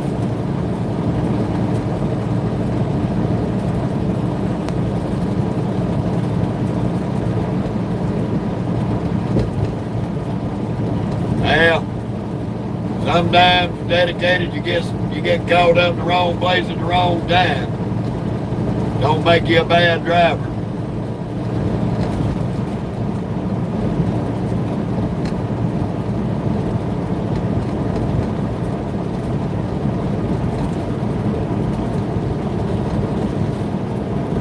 I heard that, Jake.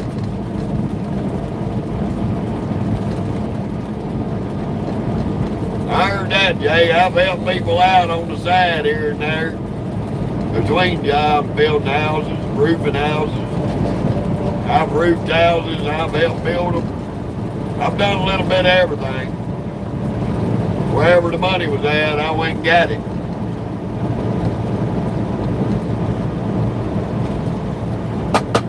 I never limited myself to one occupation. I learned a little bit of anything I could learn that I could make money at. That way, if one job fell through, I always could grab another one somewhere else.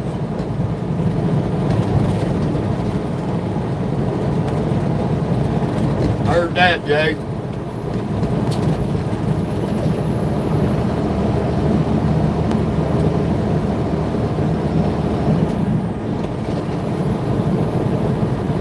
This asshole got his bright lights on. How you like 'em, asshole? Stupid ass prick. Driving with your brights on, blinding shit out of everybody.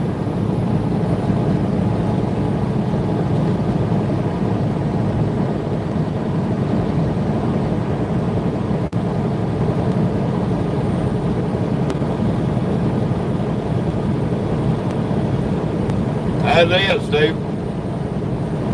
My daddy told me, and my granddaddy told me growing up, you want anything out of life, son, you're going to go out there and work for it.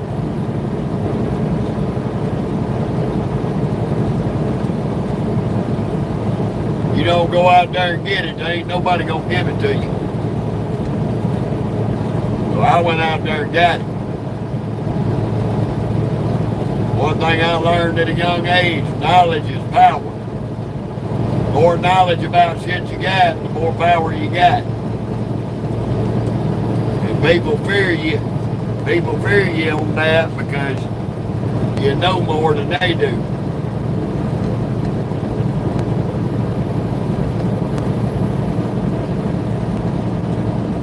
Don't ever limit, the only limitation anybody in this world has got is you limiting yourself.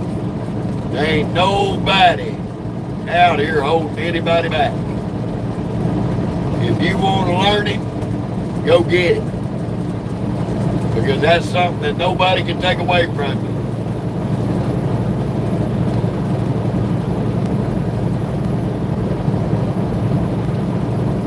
That's right, Stephen.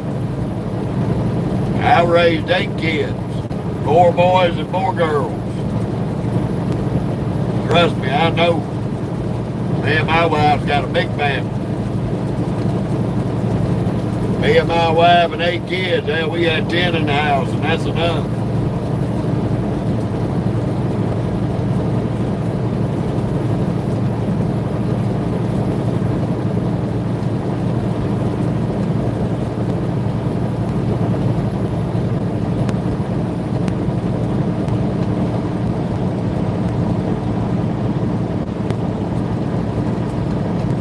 Damn, I hate to hear that, dedicated.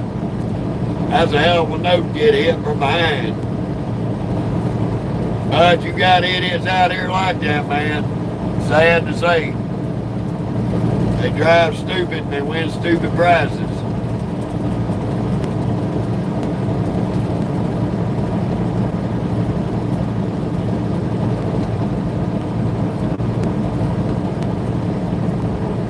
Well, Stephen, I tell everybody, There's three things in the world that I'm good at. That's fighting, bucking, and trucking.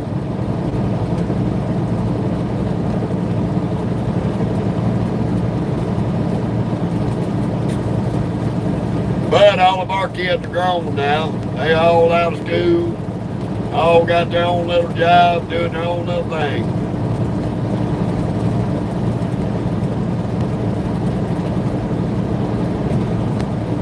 Thank you, Dedicated. And I hope you get recovered up, get back out on the road, brother. Wish you all the best.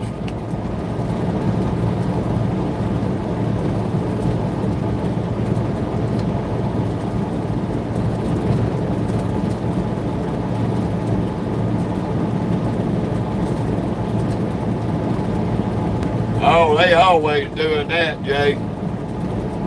There's some peckerheads out there, especially in Slidell.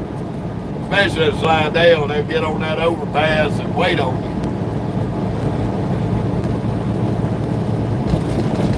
Lock your ass and call their buddy up the road. Yeah, sir. They shouldn't call it Troop B, it ought to be called Troop Asshole.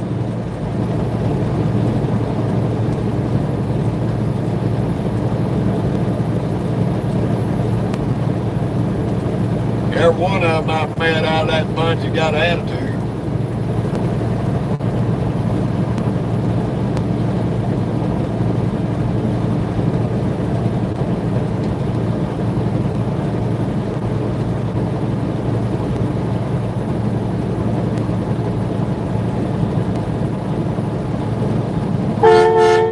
There you go, Gavin.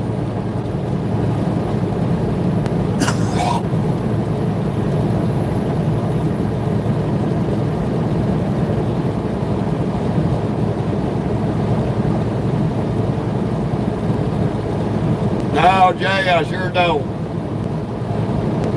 I use Cash Out and PayPal.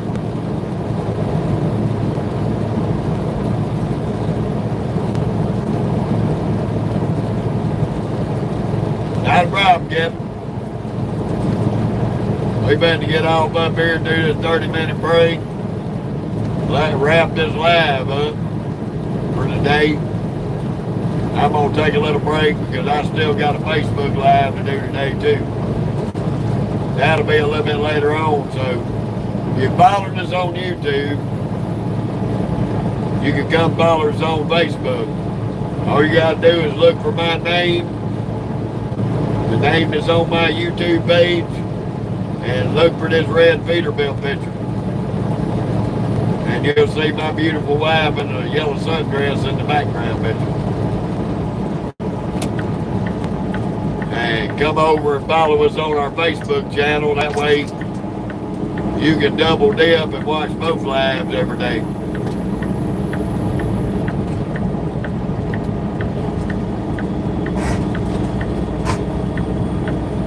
Alright, Jay.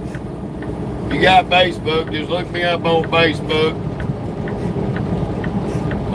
Send me a friend's request on there on Facebook, and I may get up with you next time we go home.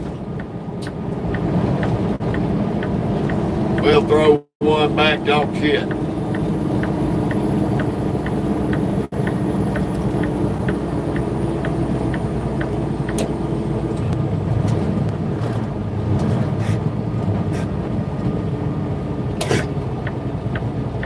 Goodness gracious, Momo.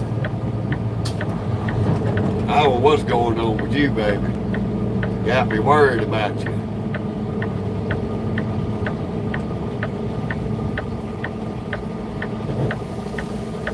Hey, how you doing, Bishop? We doing all right. Ready to duck off here and do this 30 and take us a break from the social media page for a little while. Got to shoot a little video for the page. How you doing, Lewis?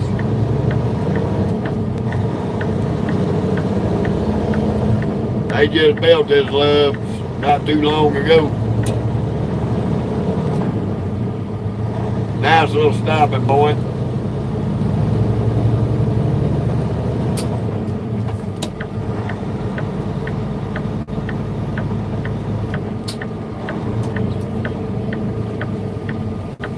Goddamn, dude, you gonna stop the fucking road? Jesus fucking Christ, you can't drive that truck?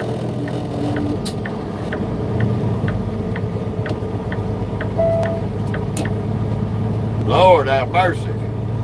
Retards with CDLs.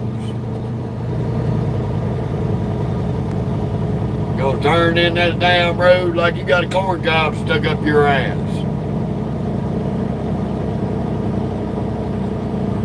Crazy shit.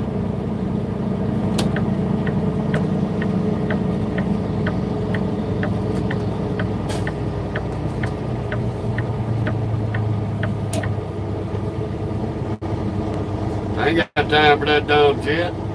We trying to get in here and grab a parking spot in 30 minutes.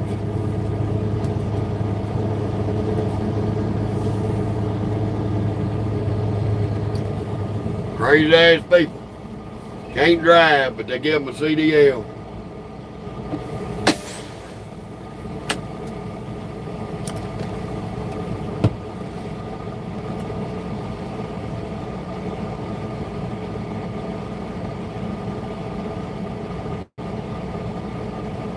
Nothing of it all. We gonna sit here and do this 30-minute break. I gotta walk up to the store and get me some cigarettes too. But there he is. Lost as a goose.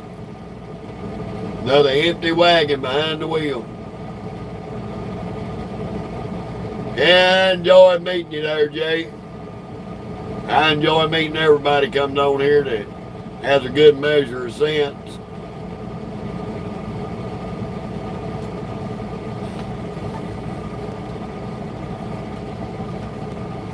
I try to have a good sense of humor and make everybody laugh. You got some retards out here that like to try to disrupt that. That's the bad part of it.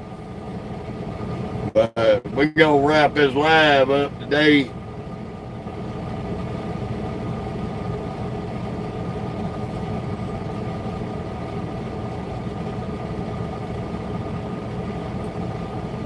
Okay there,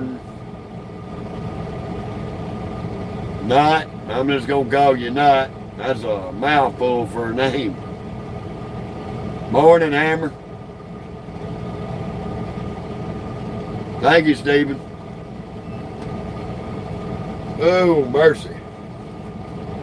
Yeah, we're gonna wrap it up this morning. I want to thank everybody for tuning in for the last almost 4 hours. We're going to do this 30-minute break. Chill out. I'm petting that dog. She laying down in the floorboard. Go in and get us a few smokes, and I hear you, Not. Well, that's a good thing, brother. Yeah, we might get a biscuit this morning, Ron. They got Arby's in there. They should be open. I'll probably go get me a bouquet of breakfast biscuit. You want a biscuit, Momo? Come here. Come here, everybody wants to see you. Don't hack on me. We may go get old Stink Bud a biscuit.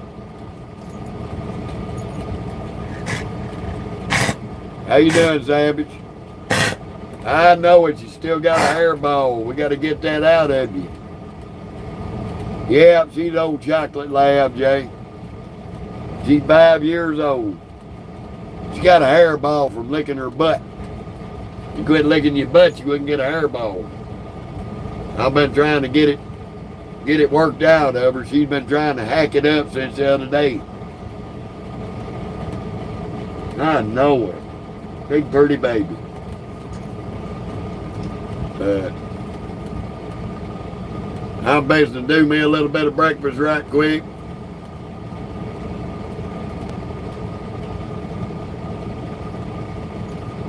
Oh, damn, I hate to hear that, Jay. Thank you, Stephen. Yeah, my wife got her for me 5 years ago for company. This dog saves a lot of people's lives every day, and people just don't know it. Ain't that right, Stinky?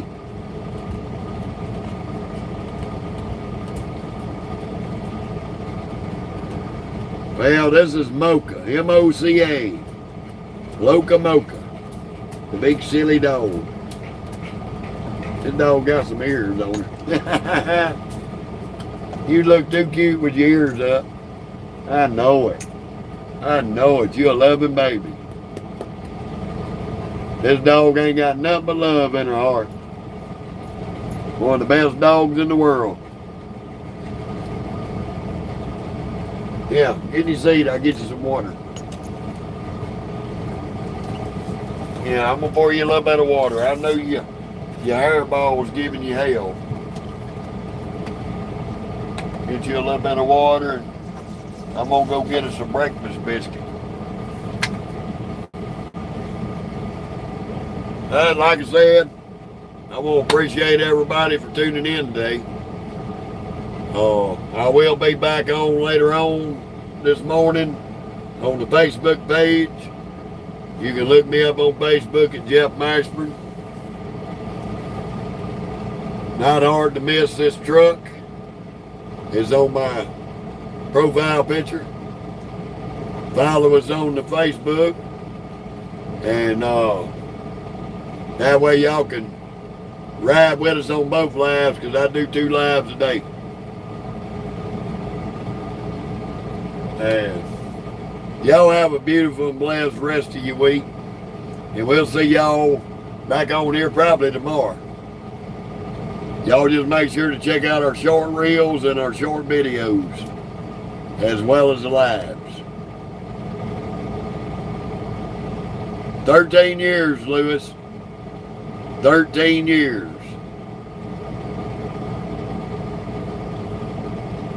And